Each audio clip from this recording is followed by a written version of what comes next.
I almost All right. that, that was Oh yeah.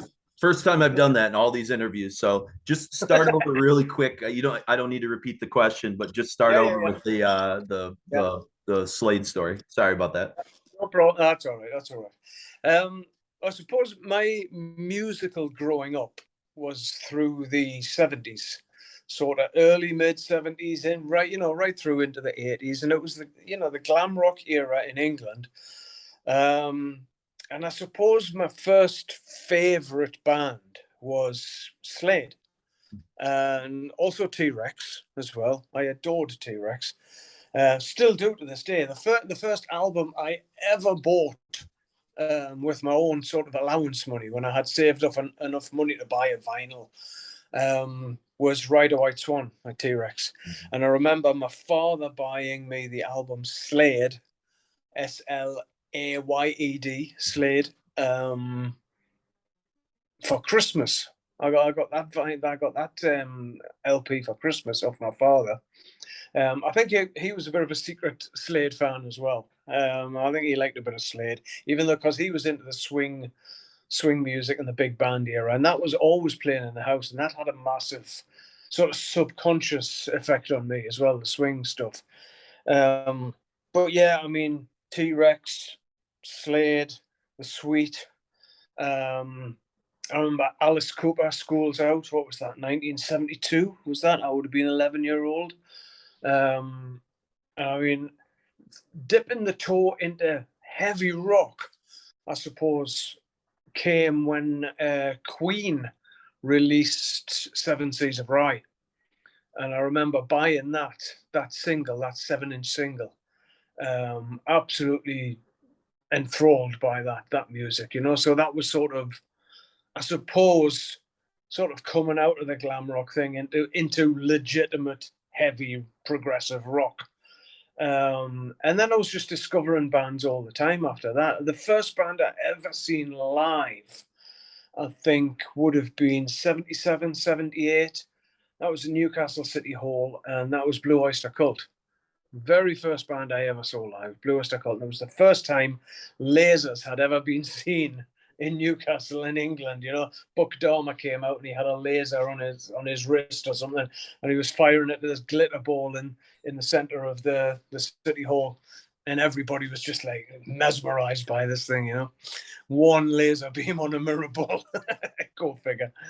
And I mean, I continued going to the city hall. Actually, with the guy that I actually started Venom with, Dave Rutherford, and there was another friend of mine, Alan Black, as well. We used to go along there, and he was playing bass with me in a band. Well, I mean, this is we're still talking teenagers, kids at this point, and sort of late 70s, I discovered Kiss. First album of theirs was Hotter Than Hell. I remember being in a department store with my mum. We always had this mom-son thing that we used to do once a week where we would go into Newcastle City Centre, just into the town centre. She would do her shopping or whatever she had to do, and then we'd go for a coffee or a cup of tea and a cake, stuff like that. It was just a thing that we did. And this particular day, we went into this huge department store, which was called the Cooperative. The actual building, I believe, is a listed building now. It's still there in Newcastle. It's not a department store anymore. It's all derelict now, but it's still there. But this store, it was one of those places that just sold everything. And if it didn't sell it, it didn't exist. It was one of those places. And I can remember my mom had this sort of loyalty scheme with this department store. So she had wandered off to collect some of these points or whatever it was. So she had this little book. And I went to the vinyl section and I was scrolling through the vinyl section. And again, what would I have been? I don't know. Oh, was it early, coming into teenager or whatever it was? I don't know. But I remember pulling this album out and just looking at it, and I was mesmerized. It was like, I didn't even know what the fuck it was on the front of this cover. There was these things on the front of the cover. And the album cover was Kiss Alive. It was the first live album, double album, gatefold. So I'm standing there, I'm opening the gatefold, I'm looking at these creatures, and I'm thinking, oh wow, what's this? and went into the pocket and furiously looking through all the money that I had, but I didn't have enough money to buy this one. So the money that I had, I put that album back reluctantly and just flipped it forwards, and behind it there was a battered old copy, which I still have to this day, of Hotter Than Hell, and I could afford to get that. And it was the same creatures on the front. It was this band called Kiss. So I bought that. I took it home. Instant Kiss fan as soon as I put the needle into the first groove. Incredible. And then I went on just to buy everything that they ever did, and some things that they didn't as well. I said bootlegs. We used to rehearse very, very early then, and we used to rehearse on what we called Newcastle Quayside. It's basically the dockside in Newcastle. And on a Sunday morning down there used to be a huge market. It was a great market, it was just all kinds of stuff.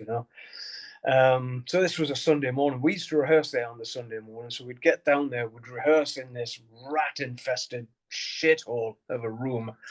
And I mean, it was rat-infested as well. We actually seen rats in the place. It was horrible.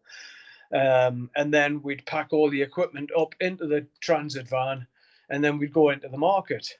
And there was always a bootleg stall in the market. And I mean, I used to go to Newcastle City Hall practically every weekend. You could go and see a band. I mean, everybody played in Newcastle at those days. And there was the Mayfair Rock Club as well.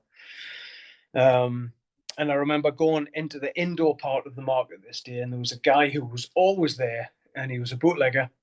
He had a small stall, and if a band had played on Friday or Saturday night at either the Mayfair or Newcastle City Hall, you would guarantee that either the vinyl or at least the cassette tape would be there on the Sunday morning. He would run them off overnight and sell them. And I remember going there, and I bought, I've still got this one as well. It's a bootleg, and it's Kiss Destroys Anaheim Part One. Oh, I got that. I never got Part Two, because at that particular point he had both in. I could only afford one, so I bought Part One. I thought, right, next week I'm going to buy Part Two. Next week he was busted by the cops, so I never got to get it. But I was it. I've said this before, and it does sound cliched, but it's true. I went through anything that was guitar driven. I had a fascination for. If there was a guitar in the band, I went to see them. I even seen Squeeze with Jules Holland. The original Squeeze. There was a guitarist in the band. It was like, right, let's go and see them. There was all kind of. We've seen Manfred Mann. I was lucky enough although at that particular point I was too young to appreciate it, I was lucky enough to see Rory Gallagher at Newcastle City Hall. I mean, the people we saw there was unbelievable. I walked into the Mayfair Rock Club one night, and there was a trio on stage. And I went, at that point I was drinking, so I went to the bar and I bought my usual vodka and orange.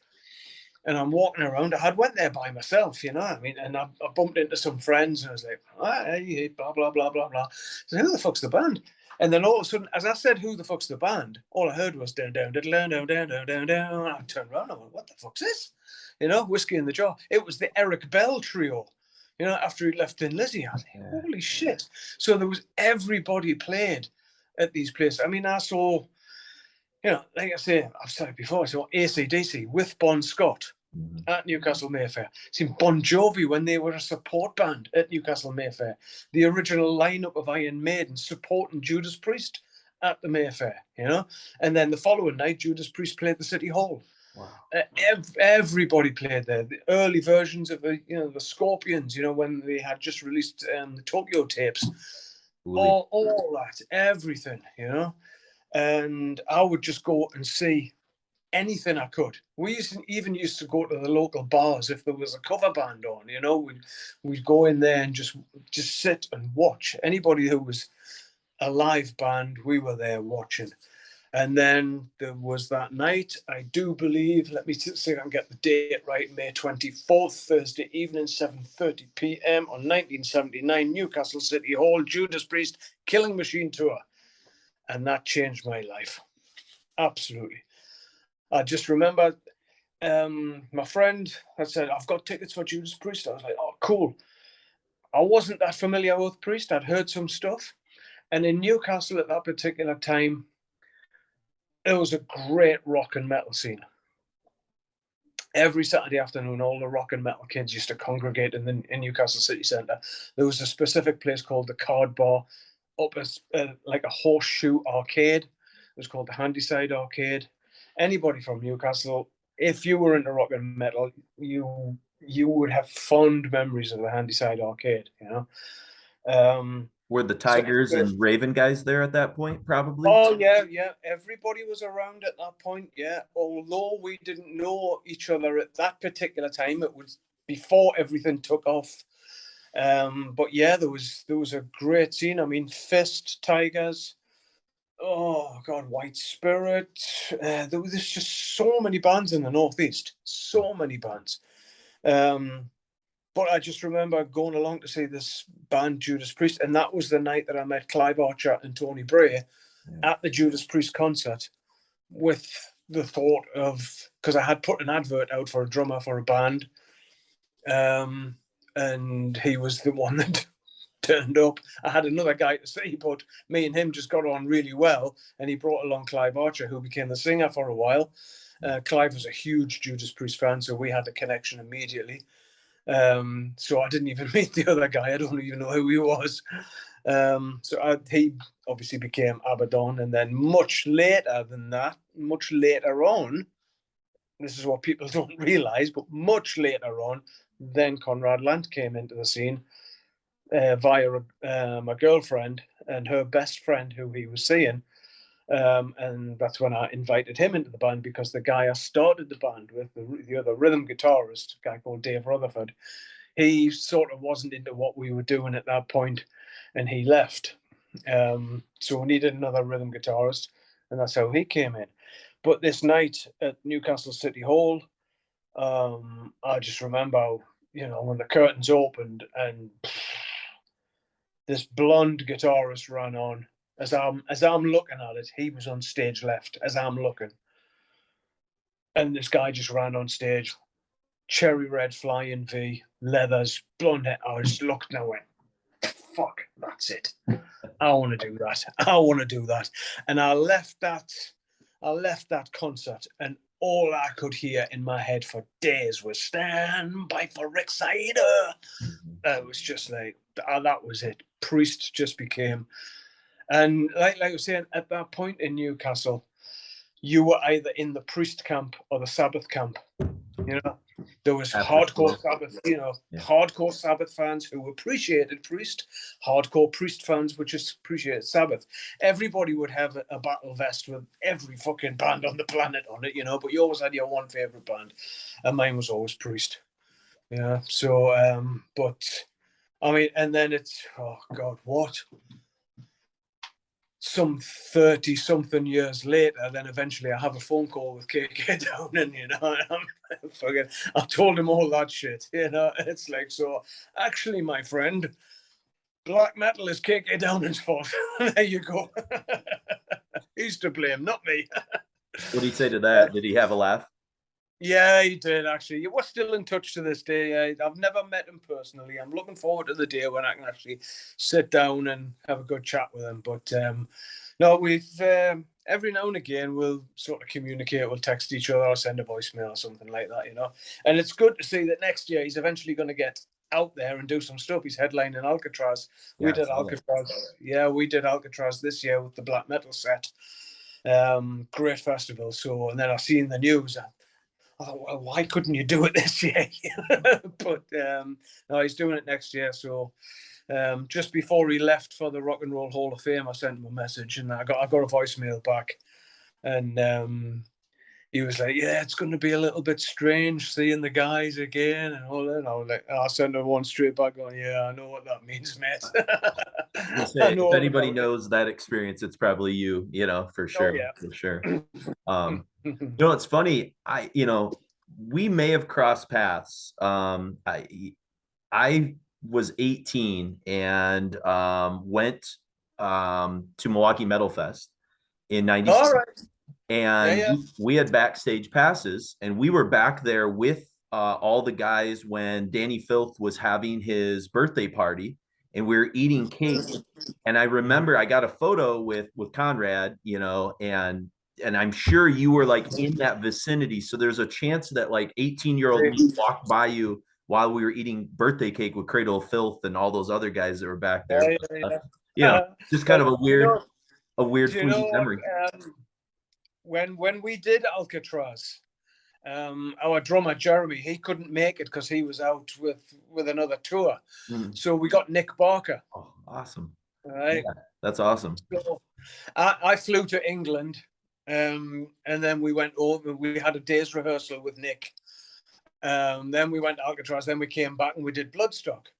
And soon as we got into the rehearsal room, like I had only ever spoke to Nick on the phone. Yeah. And of course, Nick was in Cradle of Filth for Yeah. the Milwaukee Metal Fest, Yeah. So we sort of, hello, how are you doing? Yeah, nice to meet you eventually, all this kind of stuff. And I turned around and I said, right, I'm going to ask you one question before we start. He went, yeah, what's that? I went, Milwaukee Metal Fest. Is it true? And he went, absolutely. I went, all right, that's all I wanted to know. You're wondering what was true, right? Yeah. He had he had Danny Filth hanging out of I think it was the third floor of the fucking hotel, right? Because they'd had an argument, and he Holy had him shit. out of the fucking window, right? It was one of our roadies, the drum roadie Jed, who was Eric's brother. Mhm. Eric was our manager, and when I seen Jed at the sound check for Milwaukee Metal Fest, he came over to me and he went, "Oh, you missed the fun and games last night." I was like, "What the fuck went on?" Because they were staying at the same hotel as Cradle, and he Yeah. went, "Oh, no." I was Oh my God. like, so I asked Nick if it was true, and he went, "Yep, absolutely." I should have Wow. fucking dropped him. That's classic. That's a great story. Wow. Yeah, I had no idea any of that stuff was kind of going on at the time. I mean, I think he left the band pretty quick after that. Nick did. I'm Yeah, pretty sure. So there must have been some stuff kind of going on there. oh yeah, he didn't elaborate too much, but he basically said, "You know what it's like." I went, "Yeah." Yeah. Yep. Yep, indeed. I you already kind of talked a little bit about the origins of the band, but one thing I wanted to sort of chat about, because I always find it fascinating. I'm a history teacher, and so I love to like kind of put these contextual things together. Mm-hmm. What was the influence of the sort of environment of Newcastle with the factory, the industry, and a lot of the sort of that personality? Did that shape some of the bands that came from there, or did it shape you guys in particular with kind of your darker, grittier sound, or is that overstated maybe? I think, do you know what it is? If I've got to be brutally honest, I think it's a bit overstated. That kind of like, I came from an industrial town. There was only one way out. It was either football or music. It is quite true in a way, I suppose, because um, but if you look at it from any point of view, any industrialized town or city, it's like there is two ways out of that. Yeah. You know, music career, a sports career, okay? Or just get the fuck out and move somewhere else, I left school on a Friday afternoon, and I remember I started work the following Saturday morning as a labourer for my uncle, he had like a haulage. I was pumping gas for fucking 7 years. You know, I was studying for so many qualifications at school, and I just threw it all away. My last year of school was, I was truanting all the time. I just rebelled. It was what's the film, the James Dean thing? What you're rebelling against, what you got. What you got? It Yeah. was it was that kind of teenage thing that I went through. And I mean, as I've been saying, I've been writing this fucking book for ages now, but there's a couple of things in the book I think where people are going to get a little bit of a surprise. Some things that actually sort of happened to me that sort of shaped the way I am, I suppose. But I, I definitely at that point in school, because I was in the top set for everything. Like my academic qualifications were there. I was a bright kid. Let's put it that way. But I seemed to just look and see my whole life mapped out for me. It was, well, back in those days, it was take your O levels, take your A levels, then go to college, then go to university, and everybody that I went to school with, I've never seen them since I walked out those fucking school gates. I was glad to get out of the place. But everyone I went to school with, I do know, they became doctors, lawyers. Um, I was watching the news one evening, and there was a kid who was in my class at school. He was a politician, Wow. you know. And I remember thinking to myself, I'd love to have a fucking school reunion. What do you do? um, They probably because knew who you were because you guys were on the news, I'm sure. You know what I I mean? don't. But it's strange. It's strange. I went to pick up a friend of mine who lives just outside of Newcastle when I was still living in Newcastle. And this friend is actually he was Abaddon's drum roadie right away through all I suppose what you would call the halcyon period, Metallica support and Slayer support and all that kind of stuff. And we've remained best friends ever since. We're still, even though I'm living in Portugal, he's still in Newcastle. We're still in contact all the time. He's a brother. Um, and I remember going, and he lives in a high-rise flat, and it's quite a rough area of the northeast. It's sort of the east end of Newcastle, and I went to pick him up this day because we were working on like a little blues project, and he's got a great vocal. He's a great singer. He should have done something with his fucking voice, but he's like, I'm not bothered. He's one of those people, but he's a talented guy. So anyway, I'm sitting in the car waiting for him, and he comes out of the block of flats, and he comes out with this other guy, and I look, and I'm like, I know that fucking guy. So anyway, Gordon, my friend, comes over, and he brings this guy over, and I'm looking at this guy, and I'm thinking, I used to go to school with you. I'm fucking sure I know you. Anyway, I opened the car door. This guy used to be my best friend in primary school when we were like between the age of 5 and 10 years old. Yeah. We were inseparable. I can remember my mom, because we lived quite a few streets away, my mom would take me to his house so we could, play together, toy soldiers and all that kind of fucking bollocks. And his mom would bring him to my house so we could play together. So the families knew each other. We were best friends as little kids, Yeah. you know. He knew everything about me. Wow. I hadn't seen him since we left primary school. And leaving primary school at 10 years old. So then you go to high school at 11 years old. Mm-hmm. I sort of dropped out at 15, but I never saw him in high school because he was in a lower grade class than me. Yeah.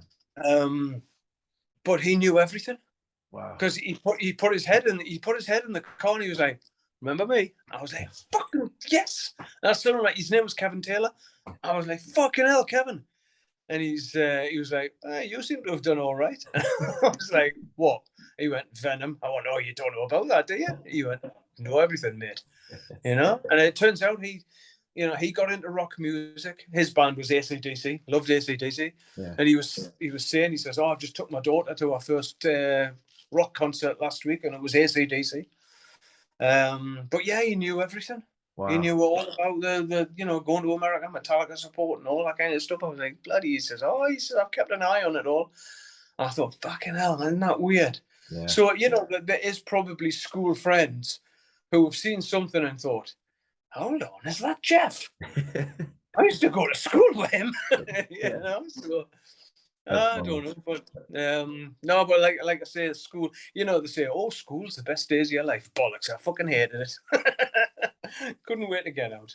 Yeah, I feel that. And I think, British schools, especially back then, were, pretty not institutional, but definitely, like you said, like really like put people on very specific paths. And it was kind of Oh, I suffocating for a mean, lot of people. mine, my school in the 70s.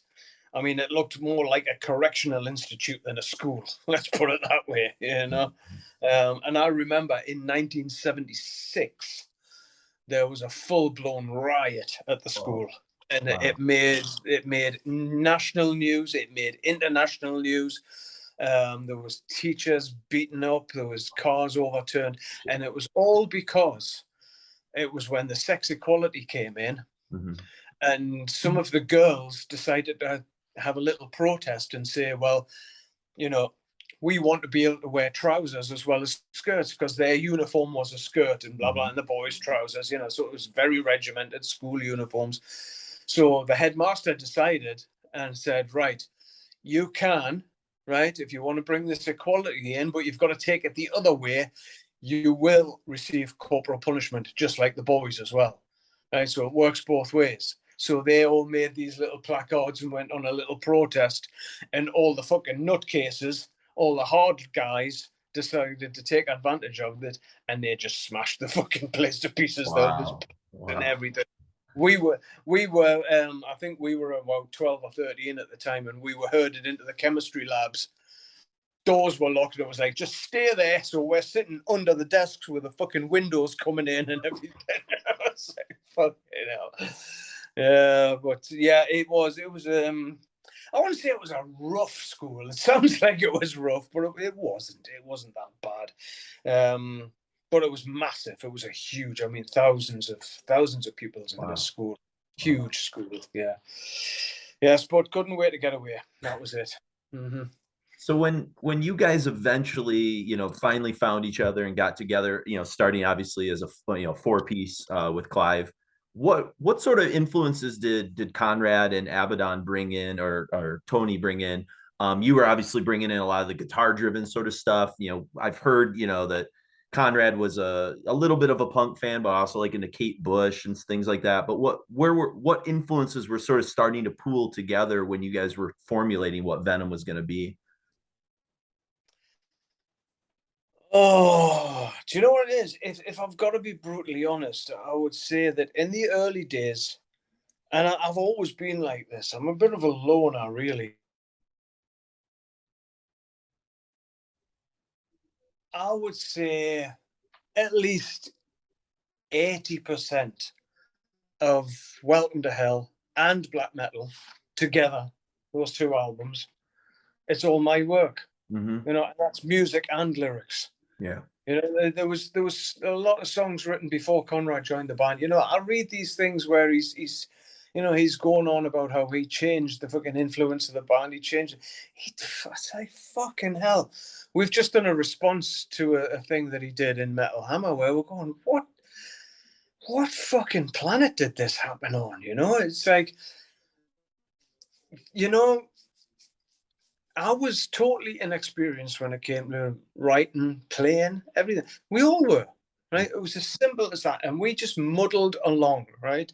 There was no genius moments. There was nothing like that, right? I'm gonna shoot the whole myth down in flames, right? Because it's it was right place, right time. Yeah. The stars aligned and they hit three fucking idiots from Newcastle, and we became the next big thing. And that's what it was. Sure. That's exactly what it was. For some reason, the world took to what we were doing. Now, when I first met Conrad at that girlfriend's friend's house, we just got talking about metal and stuff like that because he had long hair. It was a sort of meeting place for some of the metal kids in the area. I think this girl's parents, they used to go out one night a week, and they would allow her to have her friends over. So we used to go around there, sneak a few cans of beer in, and fucking have a pizza and just sit and listen to metal music, and that was it. Mm-hmm. So I went this night, and he was sitting there on the sofa, and she introduced me. Oh, this is my new boyfriend. This is Conrad. I was like, hey, how are you doing, mate? He had long hair. I had long hair. Everybody in the fucking room had long hair. So we started talking. Turns out he played guitar. I was like, oh, I've got a band. I'm looking for a rhythm guitarist. So I invited him along to the next rehearsal. And at that point, he said he was working at Impulse Studios. Now, what it was what they call a youth opportunity program, Mm-hmm. what they call a YOP. It was called a YOP scheme, right? And what this was it was the government's way of getting people off unemployment, where they would finance a company a certain amount of money every week to take an unemployed person and give them a little bit of work or training or whatever, right? So that's what he was doing. He wasn't a producer. He wasn't an engineer. He was a fucking tea boy, right? He was making tea and coffee. And yes, he learned how to splice tape and he learned a few little bits and pieces, right? But there is an article by the engineer, Steve Thompson, who was working there at the time. And Steve has got his own website, and he put this big statement up about Conrad and just went, he just debunked the whole myth of what Conrad had been saying. And it's, you know what it is? It's sad that, it's like, right, basic historical fact. I wrote the early material. You're not going to get away from that. I'm really sorry. I'm not bragging. I haven't got an ego. That's just fact. Okay, if we had to stand up, somebody put a gun to your head. It's like, who wrote that? I did. Who wrote that? I did. Did you write that? Yes. Bang. You're out of here. It's honestly, it's as simple as that. Brass tacks, simple as that, right? But this constant justification of his relevance, it's like, right, okay. So I wrote these songs, and like I said, I was armed with a power chord in the first position of the pentatonic scale, and I was trying to write my own stuff. Yeah. The first song I ever wrote was Red Light Fever. I mean, the songs were written when Clive was in the band. Buried Alive was written when Clive was in the band. The lyrics to Possessed were written before Clive joined the band. I had wrote those as a poem. I had a riff. The riff then became Manitou. Mm-hmm. I had kept that riff around. And so to say that there was any great change when he came into the band, it fucking wasn't. And then I know Abaddon's going through his problems at the minute, but I seen an interview with him, and it's well known how we did Welcome to Hell, because it was meant to be a set of demos. Yeah. And essentially that's what it is. That album is a set of new demos. And I remember taking the equipment into Neat Records, and the guy David Wood saying, "Have you got enough material for an album?" And we looked at each other. It was like, yeah. Yeah. Well, we didn't, and, Welcome to Hell itself, the title track, was finished off in the studio. We recorded the whole thing in 3 days, Yeah. And then I read this interview with Abaddon where he sort of says the same thing. And then he says, yeah, and I had some lyrics, so I put them. I was like, what fucking lyrics? Please tell me, just please tell me what lyrics are yours on Welcome to Hell, the whole album. What lyrics are yours? What lyrics are yours on Black Metal? Do you know that after Black Metal, myself and Conrad had a meeting with Eric Cook, the manager? We had a meeting in a burger bar in Newcastle, where we then said to Eric, get this guy off the songwriting credits because he's not doing anything. Yeah. Now, if you're a historian of Venom, you will now look at Welcome to Hell and Black Metal and say Lant Dunbury. That's the songwriting team. Yeah. That's still not true, because at that point we were all mates and it was one for all for one, all that kind of bullshit, right? Wrong, right? Mm-hmm. But after that, when you say At War with Satan, Possessed, and any further Venom albums after that, it's Lant Dun. You'll see that, right? Yeah. Again, it's just fact. It's historical fact, right? And then, it's like, I'm not saying I did everything, but I didn't do any artwork for the band, right? But neither really did. I mean, then I get Abaddon saying, I designed the Welcome to Hell cover. No, you didn't. The Sigil of Baphomet has been around for fucking hundreds of years, right? I'm sorry, but it's like putting a crucifix on the front of the album. You did not design that. You did not design the Sigil of Baphomet. Yeah. Right? It was on the front cover of the Satanic Bible. We had one copy between the three of us, and that's how it became the album cover. The font is Old English. It's a font called Old English. Welcome to Hell is in Old English. Everybody now knows the story behind the Venom logo. it is Roger Dean's fucking font. I didn't know that at the time because I still remember me and Conrad, we used to go training together at a local sports centre. I introduced him to weight training, so we used to train together all the time. And this one particular day, after finishing training, we were in the changing rooms, and he went, "Oh, what do you think of this? Could be the new album cover." And he pulled out this drawing, and it was the first drawing of the Black Metal Head. Right now, that Black Metal Head is also sort of influenced by a cover of a book or a magazine called Man, Myth, and Magic. Right, there was one of the covers which had this kind of face on, Yeah. and if you look at the two of them together, yes, the similarities. Okay, so influenced or whatever. And then it was Conrad said to me, "I've also done this to the logo," and that's where you see the black metal has the spikes on it. Mm-hmm. It's a bit of a more of a spiky logo, and I was like, "Oh yeah, I like that. It looks a bit more, a bit more dangerous and stuff, rather than a fucking 70s bubble thing, Yeah. And it was Conrad that said, "Yeah, I've done it because," and then he showed his Tales of Topographic Oceans. From Yes. Yeah. And I was like, I've never been a Yes fan. The most Yes I know is the fucking single Wondrous Stories with John Anderson singing it. Never been a Yes fan. I couldn't tell you one song from another, but I was aware of the album covers, all that bubble stuff and fucking, and fucking hippy dippy trippy stuff and all that. And he said, "Yeah, look at this." And that's when he showed me Roger Dean's signature in that font. And I just looked and went, "You're fucking joking." I had no idea.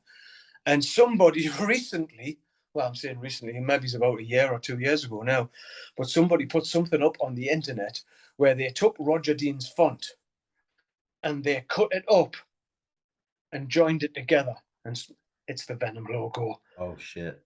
Wow. And it's like, whoa, fucking hell. So, it was traced off Roger Dean's font, and Abaddon had brought that in, Gotcha. But the thing is, regardless of all this, and I'm just saying this honestly, I'm just saying this to get the truth out there because I'm sick of reading the bullshit. But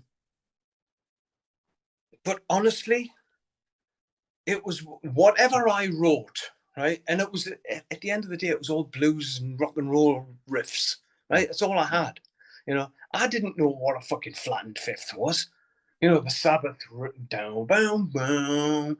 I didn't know, that's the fifth. It's a flattened fifth. I didn't know what the fuck's a flattened fifth. I hadn't a clue. There isn't a one there's no flattened fifths on the first two albums, to my knowledge. Anyway, but whatever I wrote and took in, I can remember going in again, Newcastle Quayside, really excited one Sunday morning. I've got a new song. Oh, yeah. Oh, okay. What is it? It was Witching Hour. I was always excited about taking these songs. I can remember playing a cassette in a local, we had this local sort of PA and light and hire company in Newcastle, which was just around the corner from the cooperative department store where I bought Hotter Than Hell. We used to go and hang out there on a Saturday afternoon and watch the lasers and the lights and play with the smoke machines. We were just fascinated by all that stuff, And we got to know the guy in there, a guy called Louis Taylor, who ended up singing for a band called Satan for a while. Yeah. And Louis actually did some lights for us at a little social club that we played, But I had this cassette. And I had my father's cassette player that, where you used to press play and record. And I used to that's how I used to do my demos. Mm-hmm. I didn't have an amp in the house to do it with. It was just the guitar in front of this little cassette recorder, which is still at my daughter's house now. And I remember playing this cassette. Oh, new song, and that was Angel Dust. Oh. And played that in there. And that cassette recorder is the cassette recorder which recorded the Church Hall demo tapes with Clive Archer singing. Oh. This big Venom box set. Yeah. And the Church Hall recordings. Yeah. Right? Those recordings are taken off a copy of my cassette. I recorded those, right? I actually contacted the record company to say that as well, because Conrad has only got a copy of it. So the original cassette is in my studio. The actual cassette. I mean, you can just make out the writing on the front, which says Westcott Road Church Hall. Yeah. So that original cassette is still with me, and the cassette recorder is at my daughter's house in England. Wow. My father's recorder. But like I say, if anybody thinks of Venom, they think of Kronos, Mantas, and Abaddon. Mm-hmm. It's the what people say, the classic lineup. My Judas Priest is Glenn Tipton, KK Downing, Rob Halford, Ian Hill, and Les Binks. Yep. Because that's the band that I saw in 1979. Yeah. Yeah. Mm-hmm. My Kiss, Peter, Paul, Ace, and Gene. Yeah. It's as simple as that. I've seen every inception of Kiss. I've seen every lineup of Kiss. And I was lucky enough to see the original lineup when they came back together in, what was it, 96? Yeah. Mm-hmm. And it was, Mm-hmm. and people are now saying, I've been doing a lot of interviews lately, and for some reason, people are so, what about this reunion? About fucking hell. Now Conrad's gone into the press going, oh, fucking, I'll never do that. It's like, no, you won't, because you're fucking scared to do it. You've found a little safe place with your two hired men, mm-hmm. and you're in a little safe place now. I mean, but at the same point, to do it for the fans who want to see the original lineup, then yeah, great. But I really don't believe there's a million people out there on the planet waiting for a Venom reunion. Yeah. I'm a fucking realist, and it's like, well, if somebody can prove it to me, then maybe we can get them all to talk. But like I say, Abaddon's got. I mean, I had the problems nearly 5 years ago now, and Abaddon's got those problems now. And you know what it is with what happened to me, what's happened to Abaddon, and I know Kronos has had problems as well. Mm-hmm. I sometimes sit there and think, because I'm getting older, is all this conflict really fucking worth it? Yeah, no doubt.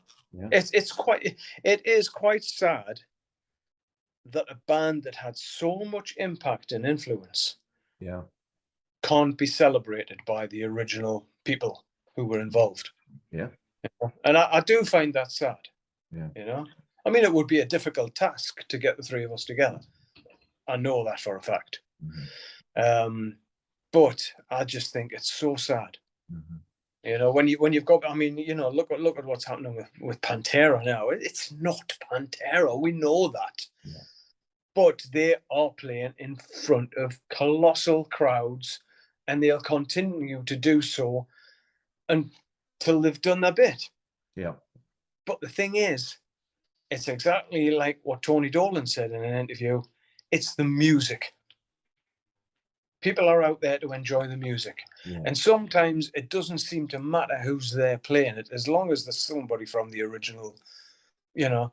And it's a bit strange to think that, Venom Inc. are getting the call to do all the black metal sort of celebrations, if you like. We've done quite a few of these shows now where we've played the entire album. Yeah. The one which was the most fun was when we recreated the entire set from 1984 at Hammersmith Odeon. Yeah. That was great. And we've been asked to do it a good few more times. We've just secured headline of the Temple stage at Hellfest next year to do it. Awesome. So I was talking about this as well, and it's, we've got this new album out, and it's had amazing reviews, absolutely incredible reviews, on all levels, from musicianship to songwriting, arrangement, production, everything. It's had incredible reviews. Far exceeded my expectations. But isn't it ironic that songs which are 40 years old still knock the socks off people? It's crazy. I know. It's crazy. Yeah, it is crazy. Wild for sure. Yeah. As we kind of get into like the kind of like impact that you guys were initially having, like, what's your perspective on some of the satanic lyrics, the imagery, the shock value, and some of that, and then where do you guys think you kind of fit in with the whole kind of Noabum tag that was kind of floating around? Were you guys part of that, or just like kind of lumped in because you were just another band from England? So I'll let you hit all that stuff real quick. Right. Shock value, yes. Satanic bollocks. It was sword and sorcery. Fucking, are you a Satanist? Is Kronos a Satanist? Abaddon? Fuck off. Yeah. It's what a load of shite. You know, I did it. I did the thing, evolution of metal or whatever it was, and I said it was shock value. Yeah. You know, Sabbath had done it, Black Widow had done it, but they hadn't stuffed it in your face like we did. Mm-hmm. So we did. We stuffed it and we went, there you go, there's a fucking pentagram. What do you think of that? There's your crucifix, it's upside down. Fuck off. What do you think of that? And, you know, if people dig it, great. If they run away screaming, even better, because they're going to run away screaming and 10 people are going to look at them going, well, what the fuck's going on? It's that band over there. Yeah, and we got a shitload of attention for it, yeah? We got hatred for it, we got fucking love for it. You know what it is? But there was no grey areas. Mm-hmm. You know, I never, in those early days of Venom, I never once heard anybody say Venom. Yeah, they're okay. You know, what you got was fucking Venom, yes. Or what a parcel of fucking shit they are. You know, it was extremes, you know. New wave of British heavy metal, we didn't feel a part of it. Not at all. We were just in there because we were around at the same time. Yeah. And that's how the term black metal came around, because you know the tale's been told a lot. Yeah. We were doing an interview. There was a copy of Kerrang magazine on a coffee table or a table or whatever it was.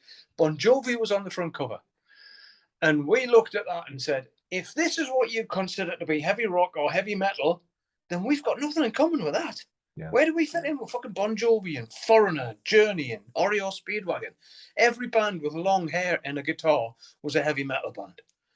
We've got nothing to do with that. So, sorry, but press being press and journalists being journalists, what are you? Black metal. And that was it. Yeah. It was as simple as that. And that song was written by me when I was sitting on the toilet taking a dump. So there you go. Love it.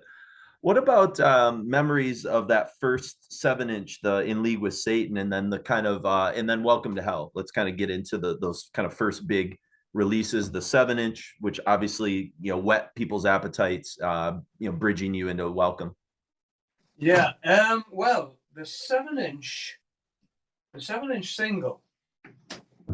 To this day, I am convinced that Dave Woods from Neat Records, he printed up probably 1,000, expecting it to absolutely tank and fall off the face of the planet so that he could turn around to us and go, right, there you are, you shit. Now fuck off and stop bugging me, because we were on him all the time to get something released. And again, credit where credit's due. You know, Conrad sent a fucking tape, a cassette tape, Jeff Barton. Mm-hmm. And it was Jeff Barton at Sounds magazine who put it in his playlist and championed the band. And it was then Conrad going, see. So his enthusiasm got that release. I will admit that, you know. He didn't invent oxygen or shoes or fucking, you know, he wasn't the first man on the moon, although he took enough drugs to be. He hasn't been to fucking Mars or anywhere, you know. It's like, right, but he did that. Yeah. He definitely did that, you know, and that got us noticed because, like I say, I'm convinced Dave Woods went, there you go. And I mean, Dave Woods took that photograph on the back of us on the fucking beach, you know. It was cheap as we say in England, cheap as chips. There was no expense spent. Let's put it that way. It was fucking, you know, it was like, right, what you got for a logo? Well, we've got this. That'll do. Pump, stamp. All right, where's your photograph? Oh, that one. Yeah, bump, stamp. There you go. That's it. And it went out. And as I say, I'm convinced he was just waiting for the reaction to be, fucking hell, you heard this? What a load of shit. Fuck off. You know? The reaction was the complete opposite. People going, who the fuck are these guys? Yeah. Radio lit up, metal radio lit up, fucking the world lit up. We didn't even know what was happening. And he certainly didn't. And I swear, he had no clue what those songs were about. It was like, you know, as soon as you knew there was a cash cow there, that that's when it was like, oh, have you got enough songs for an album, boys? And like, what young band is going to turn around and say no? So I mean, if then again, look at the cover of Welcome to Hell. It's exactly the same as the fucking single cover. Again, no expense spent, not a bit. 3 days recording. It wasn't even 3 days recording. It was whatever it took to record it and mix it and master it in 3 days. And that was it. And it was thrown out again. Myself and Conrad, we went to the local record stores in Newcastle with album covers. And we went in with the album covers and spoke to the people in the record stores, and we made our own displays. We fucking stapled fucking album covers up on the walls and everything. Yeah. We did that together, So it was, those early days, even black metal, like, it was fucking DIY. Yeah. There was never a contract with Neat Records. We never had a recording contract with Neat Records. Now, considering the impact and the influence that Welcome to Hell and black metal have both had, and both of those albums have been inducted into various halls of fame for various reasons, right? Considering the impact, I wonder how many copies of those two albums have been sold over the course of 40 years, 42 years. Yeah. I have no idea, because I have never, ever, never received a royalty statement from Neat Records. Not one. Wow. Not a single, not one. I don't know. Maybe I should have a silver disc, a platinum disc, a gold disc. Yeah. Nothing. Not a fucking thing. That's great. No statements, nothing. Not a thing. And when I say about this whole DIY thing, it was even the Hammersmith Odeon show. I've told the tale of being in a friend's garden, painting those big ramps that are either side of the drum riser. The truck pulled up and we loaded them in. The paint was still wet on those fucking ramps, and he drove down to London from Newcastle. Yeah. Everything was like that. And then years later, when we did the Primeval album with Tony, when Tony Dolan came into the band, and that's another fucking tale in itself. But anyway, the Primeval album, and we were sitting down with Martin Hooker from Music for Nations, and I remember Martin Hooker turning around to me and saying, all those years ago when I released the Metallica stuff? I was like, yeah. He says, that was second choice. I wanted Venom. He says, but you guys wouldn't move from Neat Records. Wow. Like, what? I had no clue about that. No clue at all. I'd never even heard that. So whether or not he had contacted Neat Records and he wanted to buy us or whatever, I don't know. But I think things would have been radically different if that had happened. Yeah. Yeah. So, but it's hindsight, as they say, is a wonderful thing. Sure. Yeah, and you guys were young, Yeah. Oh, absolutely. I mean, we would go out and say, I can remember that first big tour, with Metallica as support, and walking into these venues in Europe and just looking at the expanse of these places and thinking, holy shit. I remember walking into a Spas Ballade in Paris. Enormous. I was like, I literally walked in and looked around and thought, okay, then so where are we playing? Is there a club or what? It was like, and then the trucks pulled up, everything was loaded in, and that night that place was sold out. Yeah. Full of Venom fans. Yeah. Like, holy shit. Nobody knew what was happening.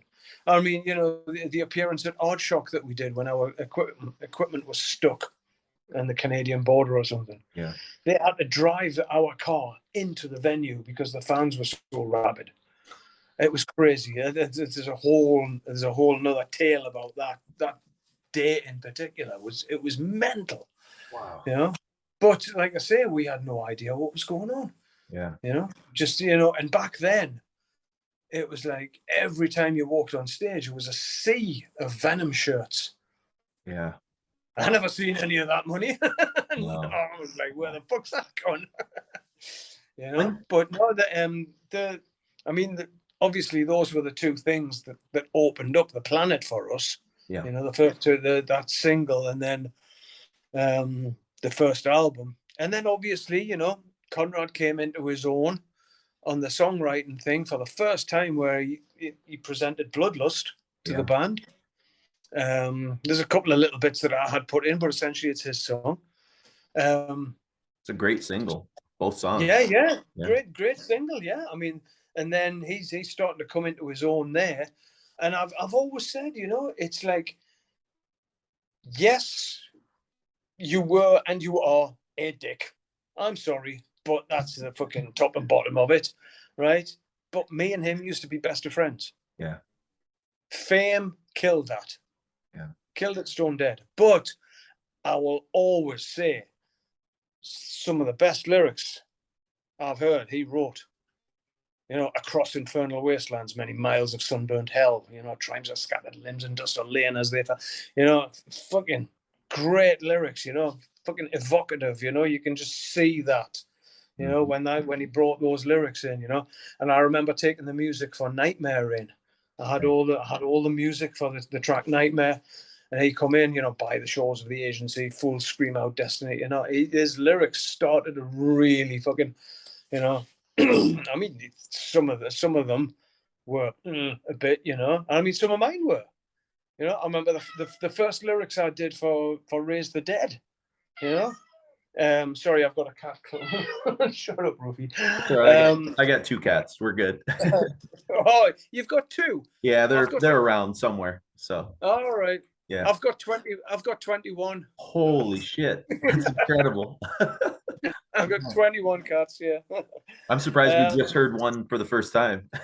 Oh yeah, well, actually, I rescue them, right? So a Okay. lot of they're like street cats. So I like during the pandemic, I built a shelter out in Oh, my back okay. garden. So there's 19 of them live in the shelter, Wow. And then two and inside. I've got two which are they're street cats. I mean, this one I'll show you very quickly. Come here. Oh, this is Rufus. Oh, hi Rufus. Yeah, my He's mom rescues cats too, so that's pretty cool. Yeah. Yeah. He's an old boy. I don't think he's ever had a home, you know. And he was living on our roof, right? Mhm. Hence the name Rufus. So Rufus, nice. it's taken months to get him in the house because he was scared, but Yeah. he's a good old boy. Yeah, but yeah, the lyrics to "Raise the Dead." I mean, I remember the first one lyrics I wrote, and they are actually on the Church Hall demo with Clive singing them, you know. And credit where credit's due. Again, you know, Conrad said to me when we did that track, when we eventually did it for black metal, and like I say, Buried Alive was already written. He said, "Can I change the lyrics?" I was like, "Yeah, do what you want, mate." You Yeah. know, so at one point we did have a good sort of relationship, you know, bouncing ideas off each other. I would never say we actually, apart from maybe on lyrical ideas, I would never say that we actually sat down and wrote together. Mm-hmm. You know, and the later stages we would take ideas in and work on them together. Or, like I say, I've always been a bit of a lone wolf. I would take in a finished song or finished music. You know, like when we got together for the reunion, 95, 96, we were rehearsing and he came in and I was just, I was already plugged in and whatnot. And I was playing this riff. I was going, and he was like, "Oh, keep going," you know. So he went into his bag, and he always had a folder full of lyrics and scribblings and all kinds of stuff. And he got these lyrics out, and he was like, "Keep going, mate, keep going, keep going." And I just kept that riff going, you know. And then he started going, "I am the evil one, the tempter sinner man," you know. Yeah. Archfiend Diabolus, hail Leviathan, you know, and that's how the evil one was born. Yeah. you know, and we played that for the first time before it was even recorded properly at the Dynamo Festival, you know, and then it appears on Cast in Stone. Yeah. So, I mean, in that respect, we had a good sort of working relationship like that. But, you know, he just became Kronos 24 hours a day. Kind of lived the gimmick, kind of, you know. Wow. Wow. Yeah. You know, come on, man. You know, you do know your name's Conrad, don't you? Yeah. You're not really Kronos. Fucking hell, man. You know, take the fucking mask off every now and again, where you just cannot. You know. So anyway, that's a different story. Next. When did you guys kind of start to? Yeah, no, I don't want to drudge up any bad No, memories. that's all right. No. When did you guys kind of start to get a sense? Was it after Welcome to Hell or was it after Black Metal of the impact that you were starting to have, like on what was going on with Germany and the U.S. and Canada with these what became kind of thrash and some of this stuff? Was it immediate or was it just kind of slowly leaked out to you guys that like, hey, there's generations of young people that are really doing stuff with your sound? Yeah, I think it was a slow process for us. Yeah. I think, yeah, because we were sort of in our own little bubble, if you like, and being brutally honest, you know, the bands that followed us immediately, you know, the Bathories and Hellhammers and all these, like, you could play any one of those bands right now for me and say, "Who's this?" I would have no clue. Never listened to them. Yeah. I have never heard a Bathory song in my life. I have no idea, you know, and partly because of one of the reasons was that I didn't want any of the newer thing that followed us to become an influence. Yeah. I didn't want to sound like the people who were following us. Yeah. You know, I had my influences, you know. Fucking Kiss, Yeah. Judas Priest down there, fucking Motorhead, fucking, you know, the album Overkill. As I've been writing this book and I've been doing some analysis on some of the songs and the riffs and the way I play, that album had more of an influence on my early songwriting than I've ever given it credit for. And I was listening to it, and I was listening to some of the stuff that I've written. I was like, fucking hell, it's Fast Eddie. Yeah. You know, that clanging down, down, again, down, down, again, that, you know, it's not punk. I was never into punk. Mm-hmm. You know, so I'll never say like, oh yeah, that was my punk. But I was never into fucking punk. I was aware of the Sex Pistols and the Clash. Didn't like either of them, and that was it. That was my punk knowledge, right? But Motorhead, you know, when I got that album, that Overkill album, and we used to play No Class, you know, which everybody knows essentially it's Lemmy's Tush, you know. But No Class contains a thing which I've used in multitude of Venom songs, and it's called a double stop, and it's essentially the fifth and the octave of a power chord. So it's two strings, two notes, and it's that down, down, down, down, down, down, down, right? Yeah. Keep that tuning in your head. Down, down, down, down, down, down, down, down, down, down, down, down, down, down, down, down, down, down, down. Welcome to hell. Down, down, down, down, down, Die Hard, right? Down, down, down, down, down, down, down, down. Leave me in hell. There's and I've discovered, I didn't even know I was doing it, but since writing and analyzing everything and going, fucking hell, I didn't realize I did that so often. And even up to Ave, there's a track on there called, there's two tracks. There's Evil Dead and there's Forged in Hell. Yeah. Both got the same things. Same thing. It just seems to be a little bit of a trait of mine, but it's definitely come from Motorhead, from Fast Eddie. You know, even the solos, early Venom solos. I mean, I would never say I was a fucking lead guitarist. No, not in a million years, you know. Yeah. But the early stuff, it was all Fast Eddie and Ace Frehley. Yeah. You know, and I've always said, when it comes to that kind of stuff, I have got no desire to be able to play like fucking Yngwie Malmsteen or fucking Steve Vai or anybody like that. I haven't got the patience to sit down and practice that much. Sure. Right? if I'm going to go in the studio for 8 hours, I'm not going to sit there and perfect one fucking scale. Yeah. You know, it's like I go in the studio and that's my workshop. And all those pieces of wood that are around in the studio with the strings on, those fucking fiddles, they're my tools. And that's what I create with, you know? And I've always said, if I was handed a choice of two gifts, greatest guitarist the world has ever seen, greatest songwriter. I'll take the songwriter anytime. Yep. Every day, you know? Because another thing, you know, if your song is lucky enough to get played on radio, right, a rock song or a metal song, but if they need and I've had to do this to Venom songs, like Venom Inc. songs, if they need a radio edit, the first thing that goes is the guitar solo. Solo, yeah. Yeah, because what's the most important part of any song? It's the vocals. Yeah, yeah. Yeah. So, no, it's for me. It's all about songs. It's all about the fucking songs all the time. Again, I'm getting off track. No, it's funny you mentioned that because I was getting my notes ready for our episode where we're going to record, and I was noticing a lot of riffs on Welcome to Hell, and I wrote like, this sounds like something off Bomber, or this sounds like something off, these early Motorhead, Overkill and stuff. And so for you to confirm that, that's great, Yeah. Speaking of Motorhead, it seems like you guys and Motorhead, and then another band that gets sometimes mentioned, which you probably weren't interested in, was Discharge. Though you three came up the most when I was interviewing different people as being the great uniter for like metalheads, and even some of like the punk and hardcore people seem to love you guys, Motorhead, and then like I said, Discharge also gets kind of mentioned sometimes too. Yeah. What do you think it was that like united or got people from different musical camps, I guess, to enjoy what you guys were doing? I think it was that don't give a shit attitude. We definitely had that. I think it was like, when we played Hammersmith Odeon in 1984, that was essentially our first British gig. Yeah. And we had the audacity to go down there and check the fucking stage out to make sure it was big enough for us.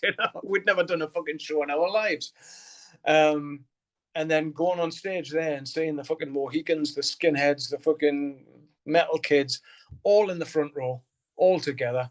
It was fucking brilliant. And I do think it was that fucking, I hesitate to say it, but that punk attitude where everything was DIY, everything was just turned up as loud as it would fucking go. You're using too much treble on your guitar. What the fuck's treble? It was that kind of fucking attitude. It was like Spinal Tap. Everything goes to 11. And I think it was the attitude that we had. Now, I did have a very interesting conversation with Glenn Danzig. Glenn had invited us as Venom Inc. to go and do the Blackest of the Black, his festival. So we went and we did that. And then he invited us along on his solo tour. He was doing, Glenn Danzig fucking, and it was all big fucking shows in America. So, it was great, He's just a huge Venom fan. I didn't realize how big a Venom fan he was. So anyway, on the first show, a tour bus was parked outside. So I went, I'm going to go and say hello to Glenn. I've never met the guy before in my life. So knocks on the tour bus door, and this fucking guy who opens the door. He went, hey, what do you want? I went, is Glenn around? And he went, who wants to know, man? And I went, Mantas from Venom. He went, oh, okay, 2 seconds. He walked in, fucking Glenn came bounding down the fucking, hey man, how you doing? He was lovely. He was a sweetheart, a big hug and everything like that. We had this conversation, and he said to me, he says, back in the 80s in New York, he says, your band saved my life on more than one occasion. I went, really? He says, yeah. He says, long hair, everything like that. But if I had my Venom shirt on, the punks and the skins left me alone. No problem. Yeah. I was like, all right, glad to have been of service. Yeah, that's funny. He said, yeah, man, without that Venom shirt, there was areas which were just no fucking go, man. I was like, wow. Which is funny because, him coming out of the Misfits, he had punk cred a little bit, So it's just weird that like he would be a target, but those must be people that didn't know who he was. So well, I've always, even though I don't know a lot about it, right, and I don't claim to know a lot about it, but my opinion is the Misfits and that sort of punk thing, and well, dare I say the Green Day, Blink One, all that kind of stuff, which was sort of American punk. Popish punk. Yeah, sure. Yeah. Yeah, it seems to be a lot softer than what the Sex Pistols and the Clash were doing. Yeah. And I mean, even now, if you look back at the Sex Pistols and the Clash, I mean, it's just tame as fuck. It's like it was just shocking because it was back then. It's the same with Venom. We were only shocking because it was 1980. Yeah. It's the same with The Exorcist, the movie. Yes. How many kids have said, fucking shit that? Yeah. Not in 1973, it wasn't. Yeah. Not when there was no CGI and there was none of this and fucking, it was disturbing back then. There's never been a film like it since, as far as I'm concerned, And it's the same thing now. Would the Sex Pistols work now? Not a hope in hell. No. Yeah. Would Venom work now as they were? No, not a hope in hell. Because my opinion is the whole human race has become desensitized to everything. Yeah. Because you turn on CNN, you turn on any news channel, and you'll see far more disturbing things which are happening on your doorstep, and it's real, and it's man-made. So a band coming out and shocking people these days, oh, fuck off. You're just a band. You're playing guitar. Sure. There's a nutcase over there with a fucking machete. That's who I'm running away from. Yeah. Not some fucking band that looks like a bunch of fucking pandas. I'll just give you a bamboo leaf. There you go. Fuck off. Yeah. It's yeah. I know, as a teacher, I mean, it's like I'm more scared of some like kind of crazy nut job with a gun coming in, shooting up a school than I am like an axe murder or horror movie lore, any band that's out there, So absolutely. It's far more disturbing, that sort of stuff. Yeah. Of course. So being that this is the 40th anniversary of black metal, what are some of your memories of that record and just favorite songs, or just how you think the legacy of that record kind of feels, like I said, 40 years later, when you kind of look back on it and think about the impact it had? Quite honestly, it still blows my fucking mind to think that, that album with its, essentially its simplicity. And, even the album cover, it's a simple album cover, the drawing, but it's impactful as well. It does hit you. Song-wise, again, simple songs. And in the book I'm writing, there's a chapter called The Dreaded Second Album. Because how many times have you have a successful first album, right? Or an influential first album? In here, it's like, whoa, fuck, how do we follow that? That never happened personally for me, right? Whether it was ignorance or fucking youthful arrogance or just fucking didn't give a shit, I don't know. All I did was I just continued with what I was doing. Yeah. Like I said, Buried Alive and Raise the Dead, they were written before Welcome to Hell. Mm-hmm. One of the songs which was debuted before the album, before black metal came out, was Leave Me in Hell. We played that in Popperinger in 1982, I think it was. And we played it live. I can still remember taking the music for that one into a school hall on the south side of the River Tyne. Mm-hmm. There was a school hall we were rehearsing in for a short time. I'm sure it was called Hebburn High School.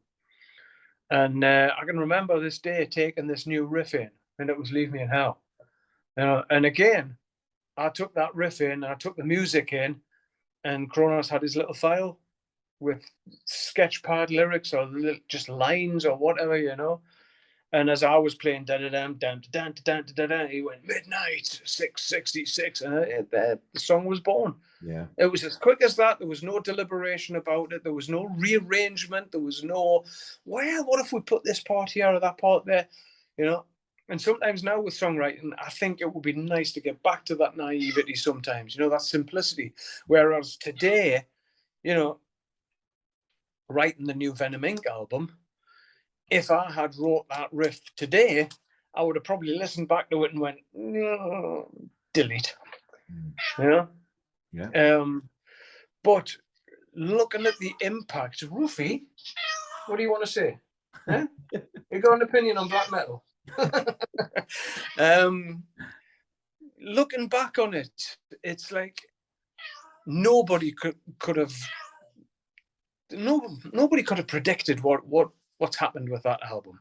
Yeah. You know, good or bad. Because I mean, let's face it, there's been a lot of fucking stupid things which have happened in the name of black metal. It's ridiculous, you know. So, you know, and here's a little cool little tale for you. The 3 photographs on the back of black metal, you know, I mean, there's that shot that I'll never get away from. You know, on the motorbike, and like, oh, fuck. It was the 80s. That's my excuse, and I'm sticking to it. Right. But anyway, the photograph of Conrad, where he's like this in that room. That room is on the same level as the studio in Impulse. Okay. In the Neat Records building. It was just a spare room. On the back wall of that photograph, you will, if you look carefully, you'll see there's a black square on the back wall. Mm-hmm. That is actually a letter from Carla LaVey from the Church of Satan. Wow. Congratulating us on our work and wishing to make arrangements for the future. It was delivered to the studio on black parchment paper in a black envelope with the red writing and the Sigil of Baphomet stamped in wax on the back of it. And that is the letter. That's up on the wall there in his photograph. Yeah. It's quite a badge of honor. So I mean, but to think of the impact that it's had, and one thing I am proud of is that the legacy of that album, i.e. the 2 words, black metal, it's still around today, 40 years later, right? It's evolved, right? It's radically different from what we started. Okay, there's always that debate was, does Venom start black? Oh, it's like, so shut the fuck up, will you? It's like, who had an album called Black Metal? Venom. Right. Who had a song called Black Metal? Venom. Who said we are black metal? Venom. Say, right, okay then. So what would the fucking genre be called if we hadn't said that? Right? For fuck's sake. It's like, I know it's radically different. Just because you put a fucking synthesizer in and say this is an orchestra and we're all fucking symphonic and all that kind of shit, it doesn't detract from the fact that you've taken the name from Venom. Mm-hmm. It's as simple as that. Conrad said one thing which was very true in an interview. He said, maybe these bands that followed us should have called it something else. Yeah. You know, because back in 1978, 79, when Clive Archer was singing for us, he was also a huge fan of Alice Cooper, as was I, right? And Clive was wearing all that stuff, you know? And it wasn't theatrical fucking makeup either. We couldn't afford that. It was like this emulsion paint that we used to put on his face and then dry it with a hairdryer. Then it would all crack and we'd pour the theatrical weird, blood. Right? Yeah, all that kind of stuff. So yeah, we were doing that. And at one point, we all thought, well, you know, Alice Cooper's done it, Kiss do it, fucking, it's not really new, is it? You know, Arthur Brown, he did it, you know, it's like, so it's been around for a year now. Oh, you know, fucking, and it was decided before Clive left the band that, you know, don't bother with the makeup stuff, you know. We still wanted to be this theatrical thing, but we saw the makeup as just copying something, you know. And lo and behold, all these years later, everybody runs on stage looking like a fucking panda. Yeah. You know, it's like, I'm not dissing it. Don't get me wrong. I'm not dissing it. You know, hey, all power to you. Do what you want to do. You know, it's just, it's not for me. But that's the one thing that I can say that I am proud of, that it's, you know, even though I haven't followed the scene, it's still there. Sure. You know, and I think today with my limited knowledge of what the black metal scene is, I think today you've got two big players in the black metal scene, and that is Behemoth and Dimmu Borgir. Mhm. Dimmu Borgir have done the best fucking version of black metal I've ever heard. You know, all these cover versions, they did a fucking cracking version of black metal. Yeah. But you know, when you think, you know, I've had this question loads of times. You know, it's like you cannot get your head around it. Mhm. You know, it humbles you. Yeah. It humbles you to think that something you wrote, essentially sitting in your fucking bedroom at home with your parents, has had such a far-reaching effect. You know, to hear when we first came together as Venom Inc., one of the very early shows was in Beijing in China. Wow. Right? Yeah, that was one of our first shows. We did Heavy Montreal, and then I think we did China. So Beijing. To hear a Chinese audience singing Countess Bathory, fucking hell. I bet. Yeah, it's crazy. It's absolutely crazy. Yeah. You know, but you know, it's had. I think the music that we created and the music which has followed on from it, I think it's united a lot of people. I think it's divided a lot of people. But the main thing I'm proud of is that it's given pretty well the whole music industry a good kick up the ass. Yeah. Well Yeah, said. and that's quite an achievement for some fucking idiots from Newcastle. Speaking of Countess Bathory, have you ever heard the sort of legend that Kurt Cobain sort of took Countess Bathory as kind of the riff pattern for "Smells Like Teen Spirit" before? Do you think that holds any weight or validity? Because those guys were all big Venom fans, you know, Dave Grohl and you know the Yeah. and even guys from Pearl Jam, or is that just sort of a happy coincidence, maybe? I mean, I have heard the same thing. Yeah. Yeah. I mean, I heard not so long ago, whether this is true or not, that bass player from Guns N' Roses, Duff McKagan, is it? Yeah. Yeah. Yeah. He was at the Paramount Theatre show for Venom in 1983. You know, and then I speak to other people who, you know, oh yeah, there was a couple of the Anthrax boys there. There was this there. There was that there. You know, all these young bands were there.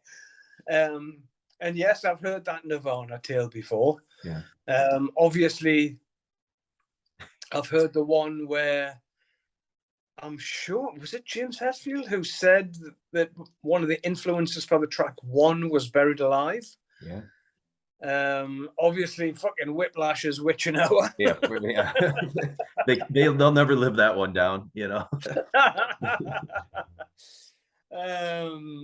Yeah, I think it was, when was it? I think we were screaming fucking witch and lash at them at some point. But yeah, I've heard that, you know, there's been a lot of bands taking influence. And I remember when I was still living in Newcastle, many years ago, this is now, the Foo Fighters played Newcastle Arena. And there was a friend of mine who lived in the same street as me. He was a bass player and he was in a Rush tribute band. He was amazing. Obviously, he was an amazing bass player to do that. But he took his son to see the Foo Fighters. And I was just sitting watching TV. And my phone rang. I thought, oh, it's Steve. So I was like, oh, Steve. And I could hear the fuck. I was like, whoa, where the fuck are you? And I'm at the Foo Fighters. I was like, all right. He says, Dave Grohl's just dedicated a song to Venom. I went, no fucking way. And, you know, I went there for Slipknot, and Machine Head was supporting. And I'm sitting up in the side bits of the arena watching Machine Head. And Rob Flynn goes to the microphone. He says, have we got any headbangers in the audience? And everybody said, yeah. And he went, I know we've got headbangers because this is where fucking Venom are from. The fucking Newcastle Arena went nuts. And I'm sitting there with Gordon, the guy I was telling you about, who used to be the drummer, right? And he's nudging me, going, hey, lad. And I'm like, I was just laughing, you know? And He says, I want to see you. What was it? I want to see you motherfuckers headbang like this was a Venom show in 1984. Let freedom ring with a shotgun blast. And the place went fucking off, you know? Yeah. I was just sitting there going, fucking hell. You know, there's loads. And being out with a lot of the young bands and stuff that are around now, you know, where people, it's weird because I know I would do this to KK Downing. I would walk up and go, you know, and I was like that when I met Rob Halford. Yeah. You know, and then I introduced myself. I said, I'm Jeff from Venom, and he gave us a big hug, and he was like, ah, and I was like, fucking hell, it's Rob Halford, you know, and I've had that reaction to me. Yeah. And I'm just like, and I'm always just dressed like this. Yeah. You know, I'm not fucking Mr. Metal or anything like that, you know. It's and I'm like, yeah, right, okay, thank you very much. I'll see you later. I don't know how to take it sometimes, you know. It's nice, it's flattering, but you cannot let it get to you. Yeah. You know, I mean, fucking hell, at the end of the day, I'm from Newcastle. It's a working class fucking town, you know, and your feet are firmly on the ground. And I'll tell you what the good thing about Newcastle is as well. You can be as successful as you want, but as soon as you show any of that and think you're better than anybody else, one of your mates will go, fucking calm down, you. You know, Humbling. yeah, so yeah, kept right on the ground. You know, it's good. And even Brian Johnson from AC/DC said that. Yeah. You know, he's a Geordie boy. He's from Newcastle. You know, he's from North Shields actually. But you know, he's another one. I used to see Brian Johnson at the shops at the top of the street where I used to live. Yeah. And he used to go. There used to be what we call in Newcastle a wet fish shop, where these two little old women. It was a mother and daughter. I mean, the mother was about 104 and the daughter was about 90 or something like that. But they were both friends of Brian Johnson's family from way back. And Brian Johnson, when he joined AC/DC, still used to go to that shop and buy a piece of fish off these two little old women. Wow. You know, it's a Newcastle thing. You know, you can't escape it. It doesn't matter where you go. You can't escape it. And yeah, people will keep your feet on the ground for you. For sure. It's good. Yeah, no, that's good. Absolutely. So I have some questions for the post black metal era, but my question would be is this, you know, we're obviously covering just the early era on our part one, and then we're going to do part two, starting with At War with Satan. I know it's, you know, we've gone a while. Do you want to possibly like do a second session in a few weeks from now? I don't know how busy you are right now is why I'm asking, because I know I've already taken up an hour and a half of your time. So it's kind of completely up to you. I know I have the flexibility to do that maybe a few weeks from now, but it's completely up to you. Yeah, I mean, let's do another. What time have we got? It's 7:45 over here. Yeah, let's do another 30 minutes or something, Okay. and then Okay. we're gonna change another time. Yeah, we'll see how far we get with that. So yeah. With At War with Satan, especially the title track, was that a conscious effort to like change styles somewhat? Show some of your compositional chops, or was that just like kind of an evolution that just kind of happened in the studio when you were putting things together, that the song was just going to be this epic kind of song, you know? Well, first of all, really, At War with Satan was Conrad's baby. Okay. It was. He had this idea for, to write a book called At War with Satan. There was going to be a stage play. There was going to be, it could be a movie. And there was all these grand ideas for a theatrical production around this 20-minute song that we were going to do. Yeah. He was also a massive fan of 2112. Okay. Yep. And so was I. Sure. I mean, I loved early Rush. I mean, All the World's a Stage, one of the greatest live albums, fucking amazing band, all that early stuff. I absolutely adored all the early fucking Rush stuff. And so did he. He was a massive Rush fan. So it was his 2112 at the end of the day. I mean, there's a lot of my riffs in there, but predominantly it's his baby, My thoughts on it, I probably feel the same way about that as I do about Nostradamus when Priest brought that out.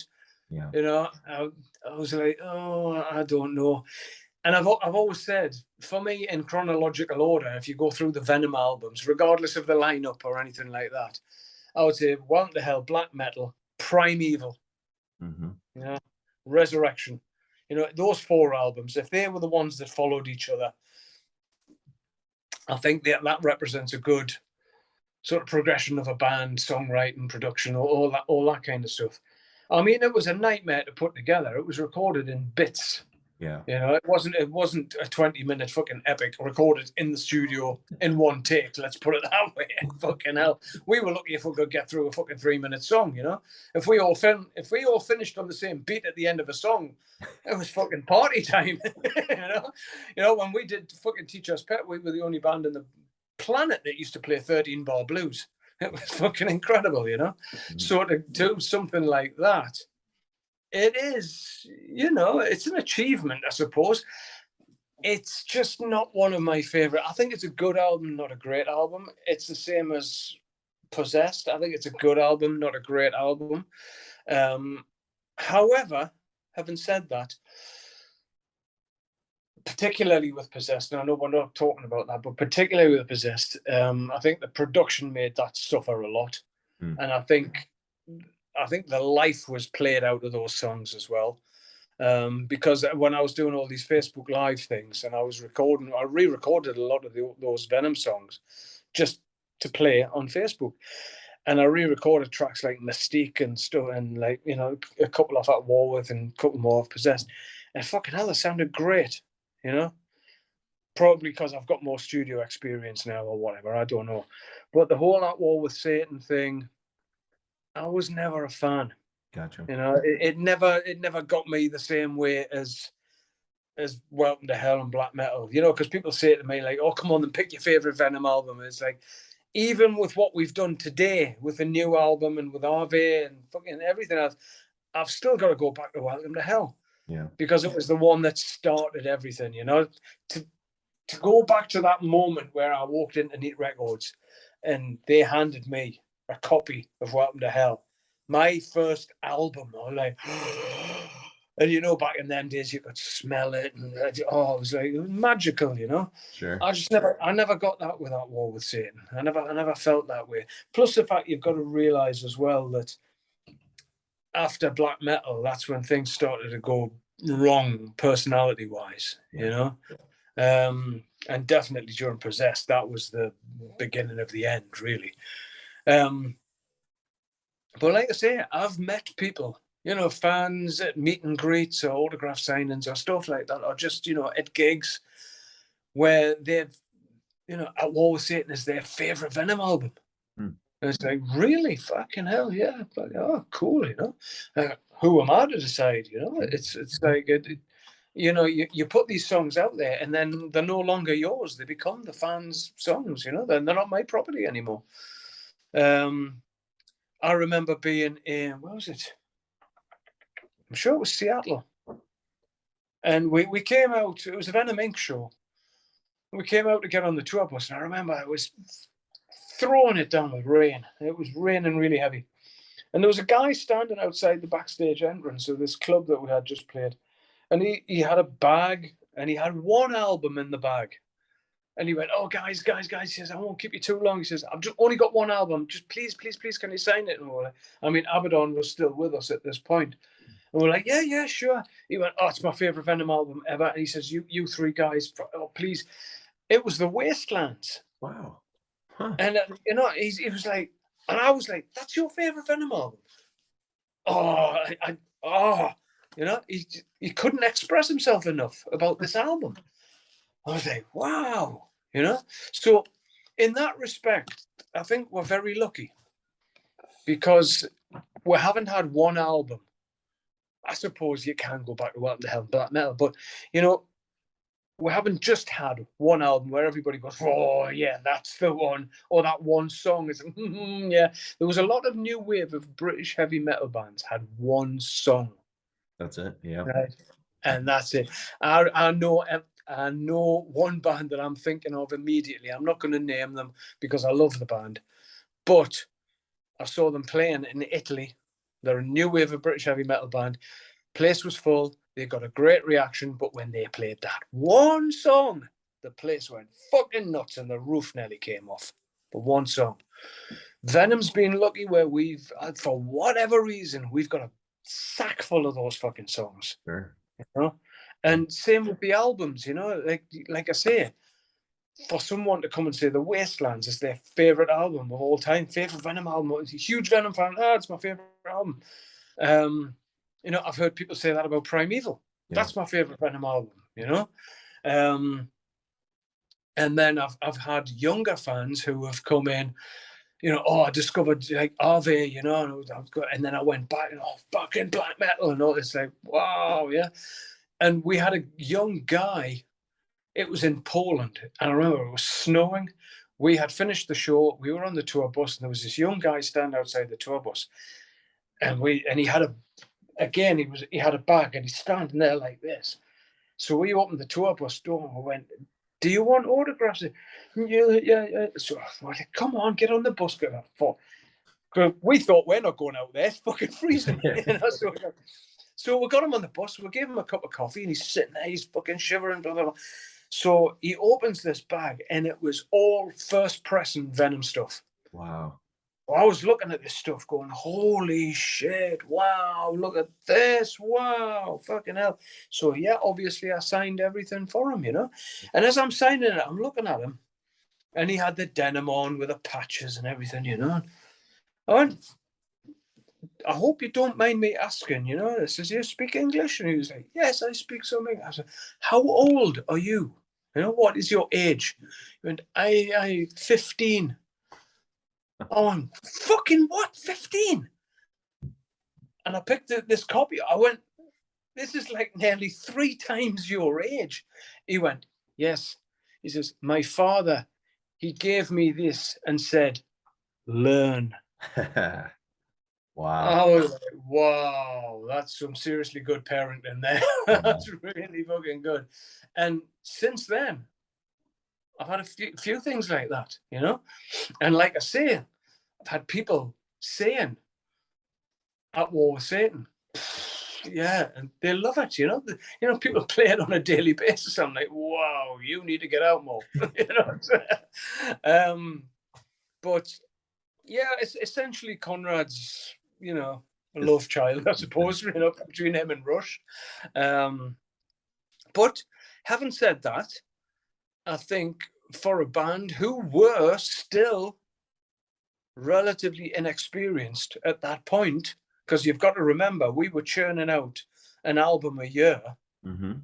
And, you know, in between that was singles, and they were all new tracks. They weren't album tracks that were coming out. And that was one thing we made a conscious decision of was, you know, you'd get the single, then there'd be another single, then there'd be another, then the album would come out. You'd put the album on, and those 3 singles are on the fucking album. And then they release another single, which is on the album. So, you know, so we always said, new music has got to be new music. You know, we'll put it. And I think at that point, we were quite prolific. Yeah. We're just writing. I'm still the same today. I'm constantly writing. I write stuff all the time, whether it's for Venom or not. I write and I write and I write. Well, speaking of those singles like Die Hard, Warhead, Manitou, and even Nightmare, I mean, that's a pretty impressive run of singles you guys had going. Is there one of those in particular that you still look at like fondly, or maybe that you feel is maybe underrated in some ways? Oh, I think for me personally, my crowning achievement was Seven Gates of Hell. You know, Seven Gates of Hell and Warhead. You know, that sort of package. Mm-hmm. I mean, Conrad came up with the lyrics for Warhead. I took it again. It was the same process. I took the music in. You know, Abaddon actually was probably the only time he contributed anything where he went boom, boom, boom, boom. You know, it was like, oh, yeah, because I was doing the down, down, down, down, down, expecting a down, down, down, which he always played. Mm-hmm. You know, and then he did that thing, and that became Warhead. Yeah. Seven Gates of Hell. Again, I've told the tale many times, but that was my tip of the hat to, I'll do it properly. There you are. To Ronnie James Dio. Yeah. You know, I always envisaged him singing that song. You know, in a dream or a nightmare where love gives way to hate. You know, it was all that contradictory sword and sorcery lyrics. And I remember taking that song into a rehearsal place we had on a coastal town called Whitley Bay. And the management had taken an office in this sort of residential area, and there was a spare room, which we decided to turn into a rehearsal space, not realizing that we were surrounded by sort of people who lived there. So regular visits from the police. But that was where Seven Gates of Hell was born. I took the music in, and I was busy writing the lyrics, so we would rehearse the music, and then I took the lyrics in, and so that song in its entirety, music and lyrics, is mine. So for me, yeah, I love Seven Gates of Hell. I still love playing that song today. Sure. It's a great song to play. Yeah.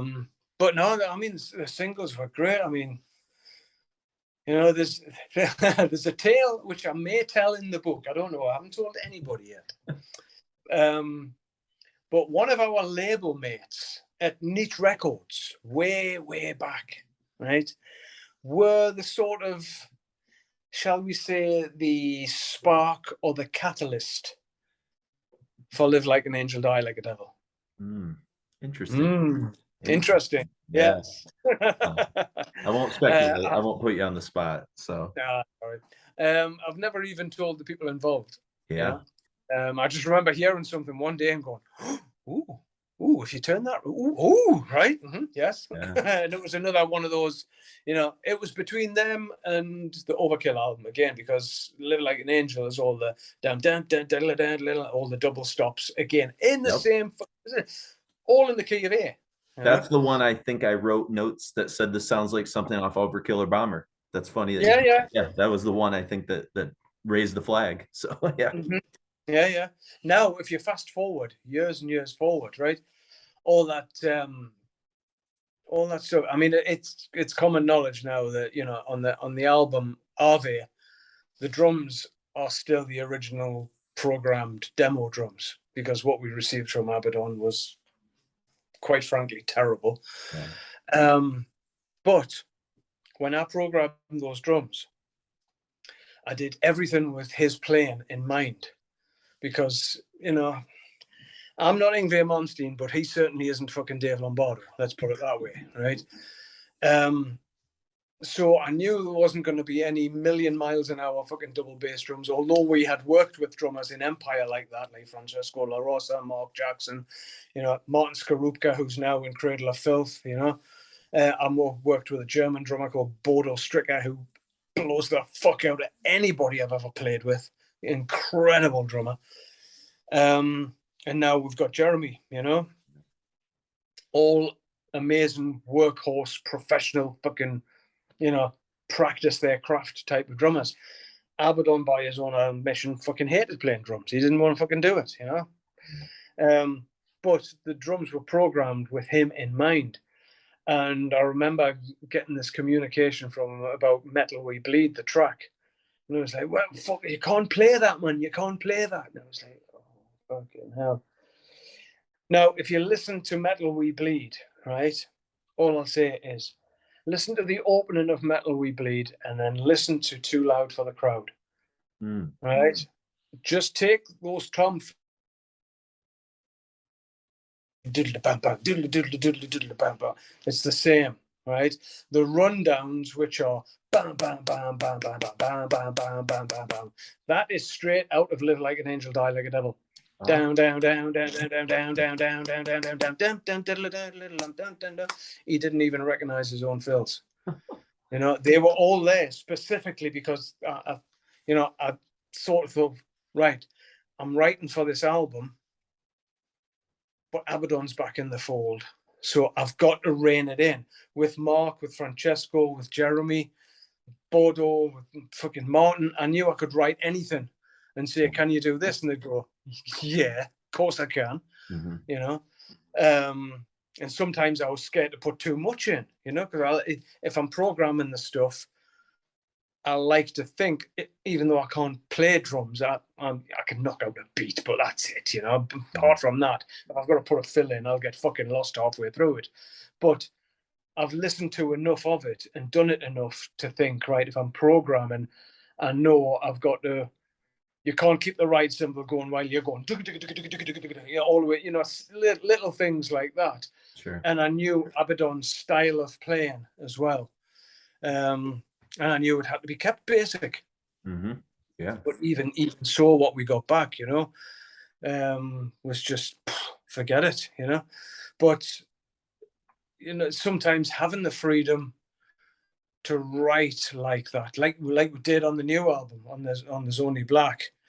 You know, when I sent the demos across to Jeremy, and my remit was basically, as long as the structure of the song is the same, and as long as the tempos are the same, where they need to be the same, the rest's yours. Yeah. And what he sent back was just, like, fuck it. Yeah.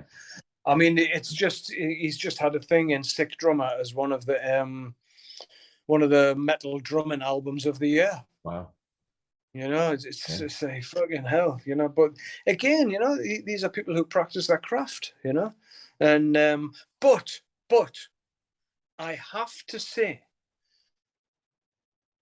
if we had been better players, if Abaddon had been a better player, would it have had the same impact? And I don't think it would have done, because I think, take for example a band like Raven. Mark Gallagher's a great guitarist. He's very underrated. John Gallagher is a fucking superb bass player. He's fucking very good. The drummer that we had at the time, that they had at the time, he was fucking excellent. If those three had played Angel Dust, Welcome to Hell, fucking whatever, it would never have sounded the same. No, not at all. You know, I suppose you can say that for any band. If Judas Priest covers a fucking Kiss song, it's not going to sound like Kiss, you know? Sure, yeah. So it doesn't necessarily mean that because you've got better players. And, you know, I've just mentioned Kiss, and I think they're a case in point. Right now, they are probably the best they've ever been as musicians, as a band, as a unit, everything like that. But I still don't think it's got the magic that it had with Ace Frehley and Peter Criss. Sure, yeah. You know? Yeah, you're not wrong. And, you know, that was proven to me when I went to see them. I think it was 95 or 96 that they played Donington. And, you know, Ace Frehley sort of stumbles on stage, and it was like, oh, this is just magical, you know? After seeing Vinnie Vincent and Bruce Kulick and, you know, then seeing Tommy Thayer playing, it's like, oh, I'm sorry, but you're just playing Ace's licks anyway, you know? One of the big things I remember when I went to see them at Newcastle Arena many, many years ago, Paul Stanley went to the mic and he went, Tommy's going to sing a little song for you now. This is called Shock Me, you know? And at the end of it, 10,000 people went. Yeah, that's Ace's song. Yeah, it's Ace's song. Yeah. Yeah. So I think, you know, those early things, I think, you know, it would just have to be us. Yeah, I think the limitations sometimes help an artist sometimes too. Yes. You have to find you got to find your pathway. Yeah, that's what I was saying about getting back to that naivety that you have when you first start writing songs, you know. Yeah. You know, to get back to that simplicity is very, very difficult, because you just think, oh, it's not good enough, it's not complex enough. It's like, but you know, you look at all the greatest rock songs on the fucking planet and they're all simple. Yeah.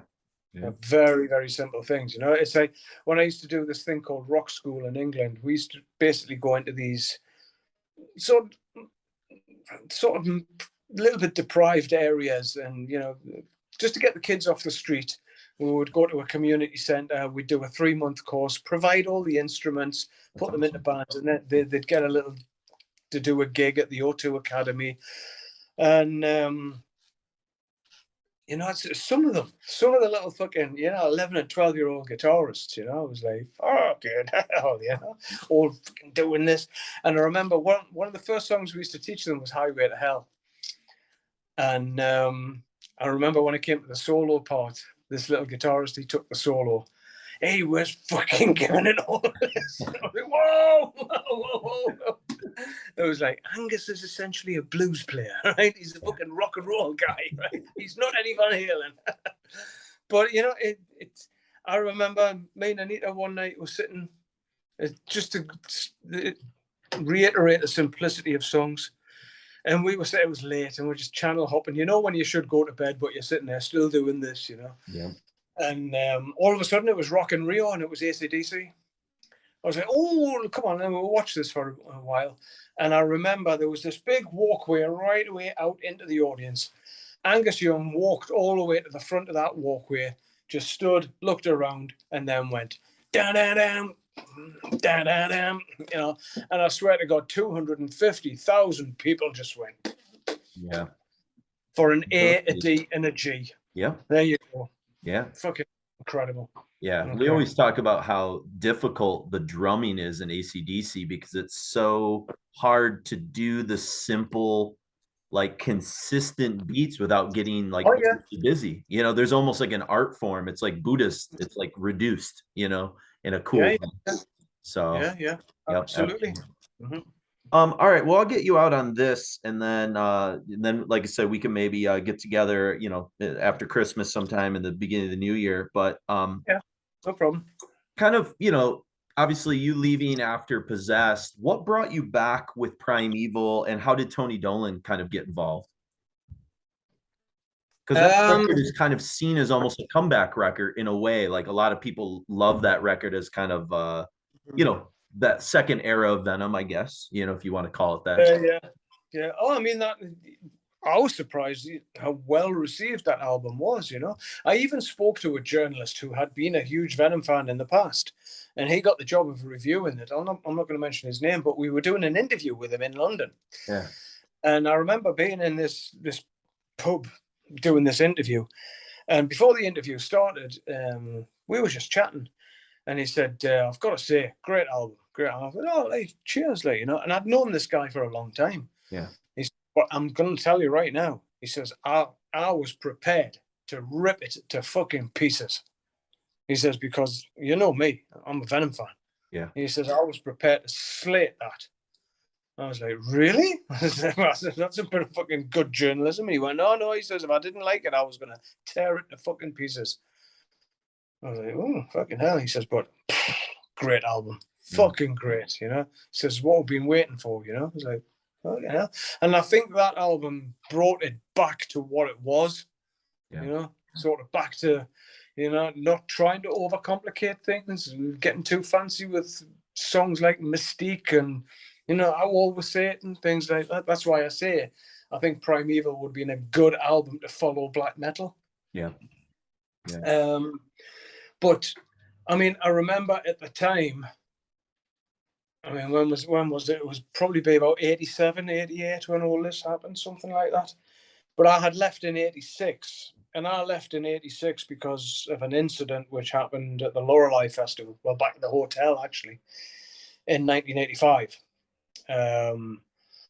And I've said countless times, and nothing to do with finance, nothing to do with fucking musical differences, anything like that. Disgusting incident. And at that point, I was like, fuck this. I don't want to be part of this shit. So that was it. I stayed longer than I intended to be perfectly honest. Because I got the phone call about going to Brazil and Japan, and I just went, well, you're getting somebody else. And I just put the phone down. I went, no, fuck off. But when I got the phone call, I was actually working in the operating theatres of a hospital. Oh, wow. And I got this phone call, an internal call, and one of the nurses came over and went, "There's a call for you in the office." I went, "Eh?" And she went, "Yeah, it's an outside line." I went, "Well, we can't get. I thought we weren't allowed to have." She went, "I don't know." She says, "There, the phone's anyway." So I went over, and it was Eric, the manager of Venom. "Hello, Jeff," and all that. I went, "Oh," I says, "What do you want?" and it was literally like that. "What do you want?" And I went, "I tell you what, Venom reunion." He went, well, not really. I went, "Mate, I'm not fucking interested." You know, I was like, "No." He says, "Well, will you just go and meet Tony?" You know, fucking, and this was Tony Bray, Abaddon. And I said, all right. So I went and I met him. We met in a Kentucky Fried Chicken in Newcastle City Centre. And I listened to his fucking bullshit. And then at the end of it, I just went, no. See ya. So I had refused. I wasn't going to do it. I mean, I had just done the Winds of Change thing. And yeah, I've said before, we had got an offer to go to Japan to do some shows. And we had done MTV Headbangers Ball. We did Tommy Vance Friday Rock Show. The album actually got really good reviews and everything, you know. And we were just having a good time doing it. And it was so relaxed and easy going.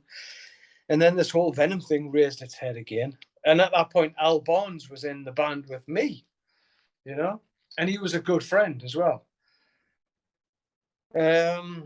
So anyway, there was more meetings went on, but then then they said, "Oh well, we've got Tony Dolan," and I was like, "Oh, right, okay." I said, "Oh no, it's not Kronos anymore. You know, we're going to get Tony Dolan involved." And I was like, "Right, okay, yeah." And in the meantime, they were telling Tony that I was already on board, which I wasn't. So I thought Tony was coming in. He thought I was coming in. Neither of us had said yes, but we found out that it had been done out of desperation because they had already been to see Music for Nations and they had taken in the Deadline demos, the last demo tape of Venom. And that's how they got the deal. Wow. And Abaddon signed as Venom. But he didn't have a fucking band, did he? Wow. Oh, yeah, wow. yeah. Now it all comes out, doesn't it? Okay. Okay. So they needed a fucking band. They needed a band quick. And more so, they needed somebody to write the fucking songs for them. Yeah. So myself and Tony set about writing. Tony actually wrote more than me because I think he grabbed the opportunity with both hands, you know, and fucking really went for it. Of course, I wrote as well, you know, but you know, on a percentage point of view, that you know, he did write slightly more than I did for that album, and for the other two as well, for Temples of Ice and everything. Yeah.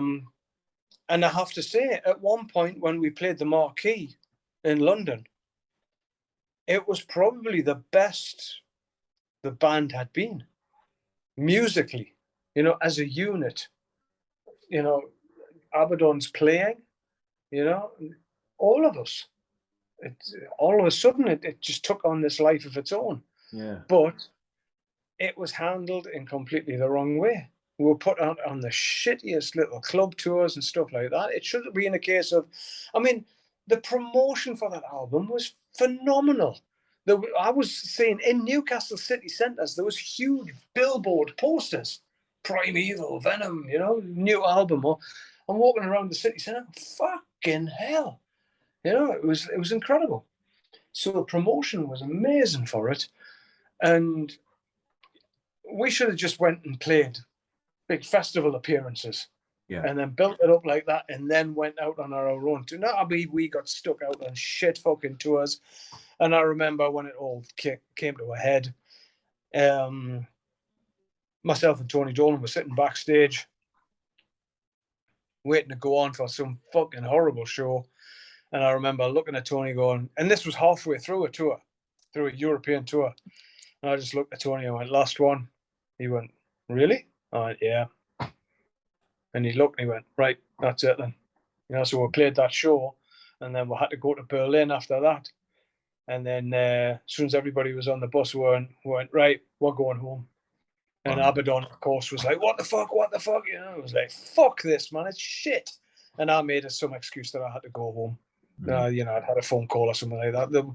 It was nothing other than the fact that the whole thing was just bollocks.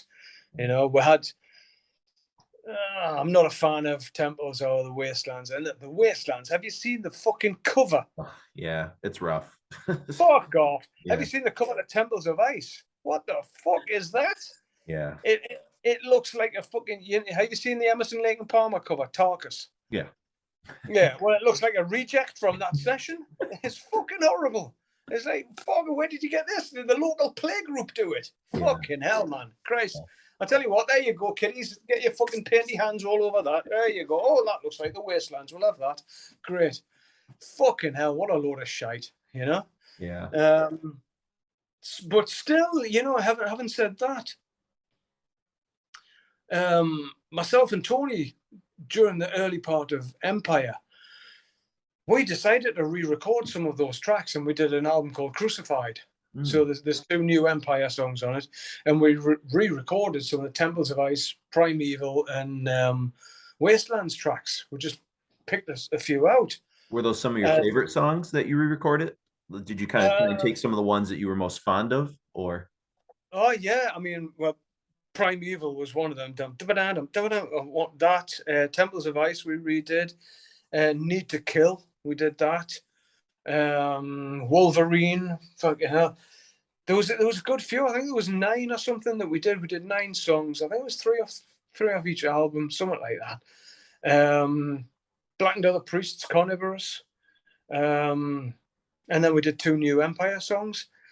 And with Mark Jackson playing those songs on drums, and just better production, and you know, fucking hell. If you can get a hold of it, Crucified, there's some the versions that we've done on there are fucking great, you know. You need to track that down. Yeah. Yeah.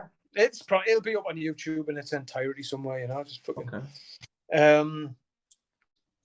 but you know, then you realize it was the same as when I started re-recording some of the stuff from Possessed Not War with you. You think, fucking hell, these are actually great songs. Yeah. You know? But what songs stand out to you on those 2 records that you've re-recorded and like from Possessed and At War? Are there songs you've kind of rediscovered a like for, you know, having I mean, you know, like stuff like Too Loud for the Crowd and Stand Up and Be Counted and Mystique.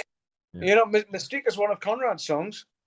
And when I so I thought, I'm going to play, because there was one guy on the live thing that I do. He was always like, play Mystique.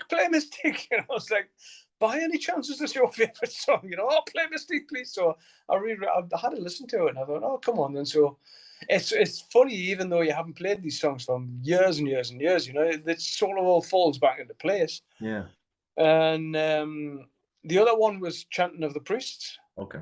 That came out well, but here's the tale of Chanting of the Priests. Chanting of the Priests was the last song that I wrote for the original lineup of Venom. Right? My music, Conrad's lyrics. Again, same process, right? It was recorded for Eine Kleine Nachtmusik, the live album. Yeah. Right? I think it was one of the nights in New York or something it was recorded on. On the back of that album, it says Chanting of the Priests, Lantern Done. Okay, that was the songwriting credits. Fast forward to Calm Before the Storm. Lant and Bray. Whoa. They took my name off my own song. Wow. Yeah. Abaddon never wrote a fucking song in his life. I'll tell you that right now. Never wrote a song. He is incapable of writing songs. I'm sorry. I know he's going through his problems at the minute, but I am sick of this bullshit. Yeah. I'm sick of it. I didn't know you were legally allowed to do that. You're not. Yeah. You're fucking not. You're not. It's as simple as that. He's just taken the fucking song. It's like, you know, like saying, you know, I'll put some lyrics in for the album Welcome to Hell. No, you fucking didn't. Please tell me. Yeah. Where are your lyrics? Right? Get the lyric sheet out and say, well, that's mine, and that's mine. Even if it's one line, tell me. Yeah. You know, it's like, and for Chanting of the Priests, what part of that song did you write? Because Conrad wrote the lyrics. So did you write all the guitar parts? No, you can't even play the fucking drums, so you couldn't have wrote the guitar parts. So don't give me your fucking bollocks, you know. So, you know, it's sometimes I've got to check myself, and I say, well, you shut the fuck up, man. You sound like a broken record, you know. And you do get sick of your own voice at some point, but. You know, even Anita has said to me sometimes, why are you doing these interviews? Because you just get angry all the time. And I say, because I'll tell the fucking truth. Trying to get the truth out. Yeah. Just trying to get the truth out. I respect that for sure. Yeah. And that's all it's for. That's all it's for. It's, you know what it is? It's not bitterness. It's sadness. It's disappointment, you know, and it's a little bit of anger. And even in the book, there's a chapter, and in this chapter, there's a line where I actually say, we had the world at our feet, and we fucked it up. You know, there's going to be a lot of people who don't like reading this book. There'll be a lot of people who go, oh, fucking hell, really? Really? It's like when I discovered that Ace Frehley didn't turn up for some of the early recording sessions. Yeah. He was too drunk to do this. Bob Kulick did this. Bob Kulick did... I'm like, oh, fucking hell. Devastated. Somebody who's a fucking hero. I mean, I love Ace. You know, he's just a character, isn't he? It doesn't matter. But when you hear these things, and it's like, oh, you know, all the bitch slapping that goes on between the four members of Kiss, it's like, and do you know what it is? You're talking about bitch slapping there, which is worth millions of dollars. Yeah. Yeah. We're talking Venom bitch slapping, which is worth a few quid. Oh, well said. Well said. Well, I do appreciate this. I hope you had fun getting stuff out there. This is going to be great for the episode. I can't wait for it. I had one favor to ask because I kind of wanted to open up part one with your voice before we play the In League with Satan 7-inch, because that's the opening, song that we're going to kick the episode off with. And right. I'm wondering if you could say an intro for the episode, which is, this is Venom's Mantas, and you're in league with Satan with Requiem Metal Podcast. The Requiem Metal Podcast. Yeah. So this is Venom's Mantas, and you're in league with Satan on Requiem Metal Podcast, and then it's going to kick into the song. That's what I'm kind of hoping. So. Right. Okay. Then I'm going to add a bit into that. Right. Here we go then. Hey, my friends, this is Mantas. I am the founder member of Venom, and this is In League with Satan on the Requiem Metal Podcast. Perfect. Thank you so much, Jeff. This has been great. One take, man. You did it. You did write all those songs. I get it. But yeah, I really appreciate, I'll have to thank Justin for putting us in contact and stuff. Justin's a good friend of the podcast. He's done Dead Kennedy's episode with us and a few other things, but I will let you know when we get everything out. And if you feel free to share it and spread it around to the people. And it's going to be this really big episode. Probably it's going to be like a documentary, but that's cool. And I definitely can't wait to get your book. That's going to be a good read, especially after getting into all this stuff. So yeah, well, I hope so. I've got I'm going to Japan in March next year, and it's for the people that I know, they run these things called super sessions. So I'm going over there, and I'm teaming up with some Japanese musicians to play a load of Venom songs. Like we're doing a concert with all this bands. So I've sent the set list over, and then I'm doing this other thing with this other band, which is going to be great fun. I've been talking to the guy today. Actually, he's ex Angel Witch, but this is top secret. Okay. Nobody knows, right? All right. So when I go over there, a friend of mine who's over there, English guy who's lived there for a long time, he's a journalist. So he was the one that prompted me to do the book when I was in Japan many years ago. And he's always, have you finished this book? I'm like, fuck yeah. Because I'm not using a ghostwriter. Yeah. I'm writing everything myself. I wanted it written in my own way, just the way I speak to people. Because you've probably noticed, you'll ask me a question, you'll get half an answer, and then my brain goes, oh, and by the way, so that's the way I've written the book. So I'm always off on a tangent, and then I come back to the original point. But I think I'm going to have a word with him to see if he can give me some help, just on the writing side of it, or sure. Whatever, It's far more of an undertaking than I ever thought. Yeah, I bet. I mean, writing an album is hard, but you're writing a book, and you're cross-referencing this with that, with this and that, and fucking hell, it's incredible. Trying to get your facts straight. I know. Yeah. Indeed. Yeah. Memory and things like that, for sure. So yes, and as you get older, yeah, I feel you. So, well, thank you so much for giving a couple hours of your time and stuff, and have a wonderful evening. And I'll be in touch soon. Take care. Yeah. Yep. Have a good holidays, and we'll talk soon. All right. Take care, Jeff. Cheers, man. Cheers. Cheers.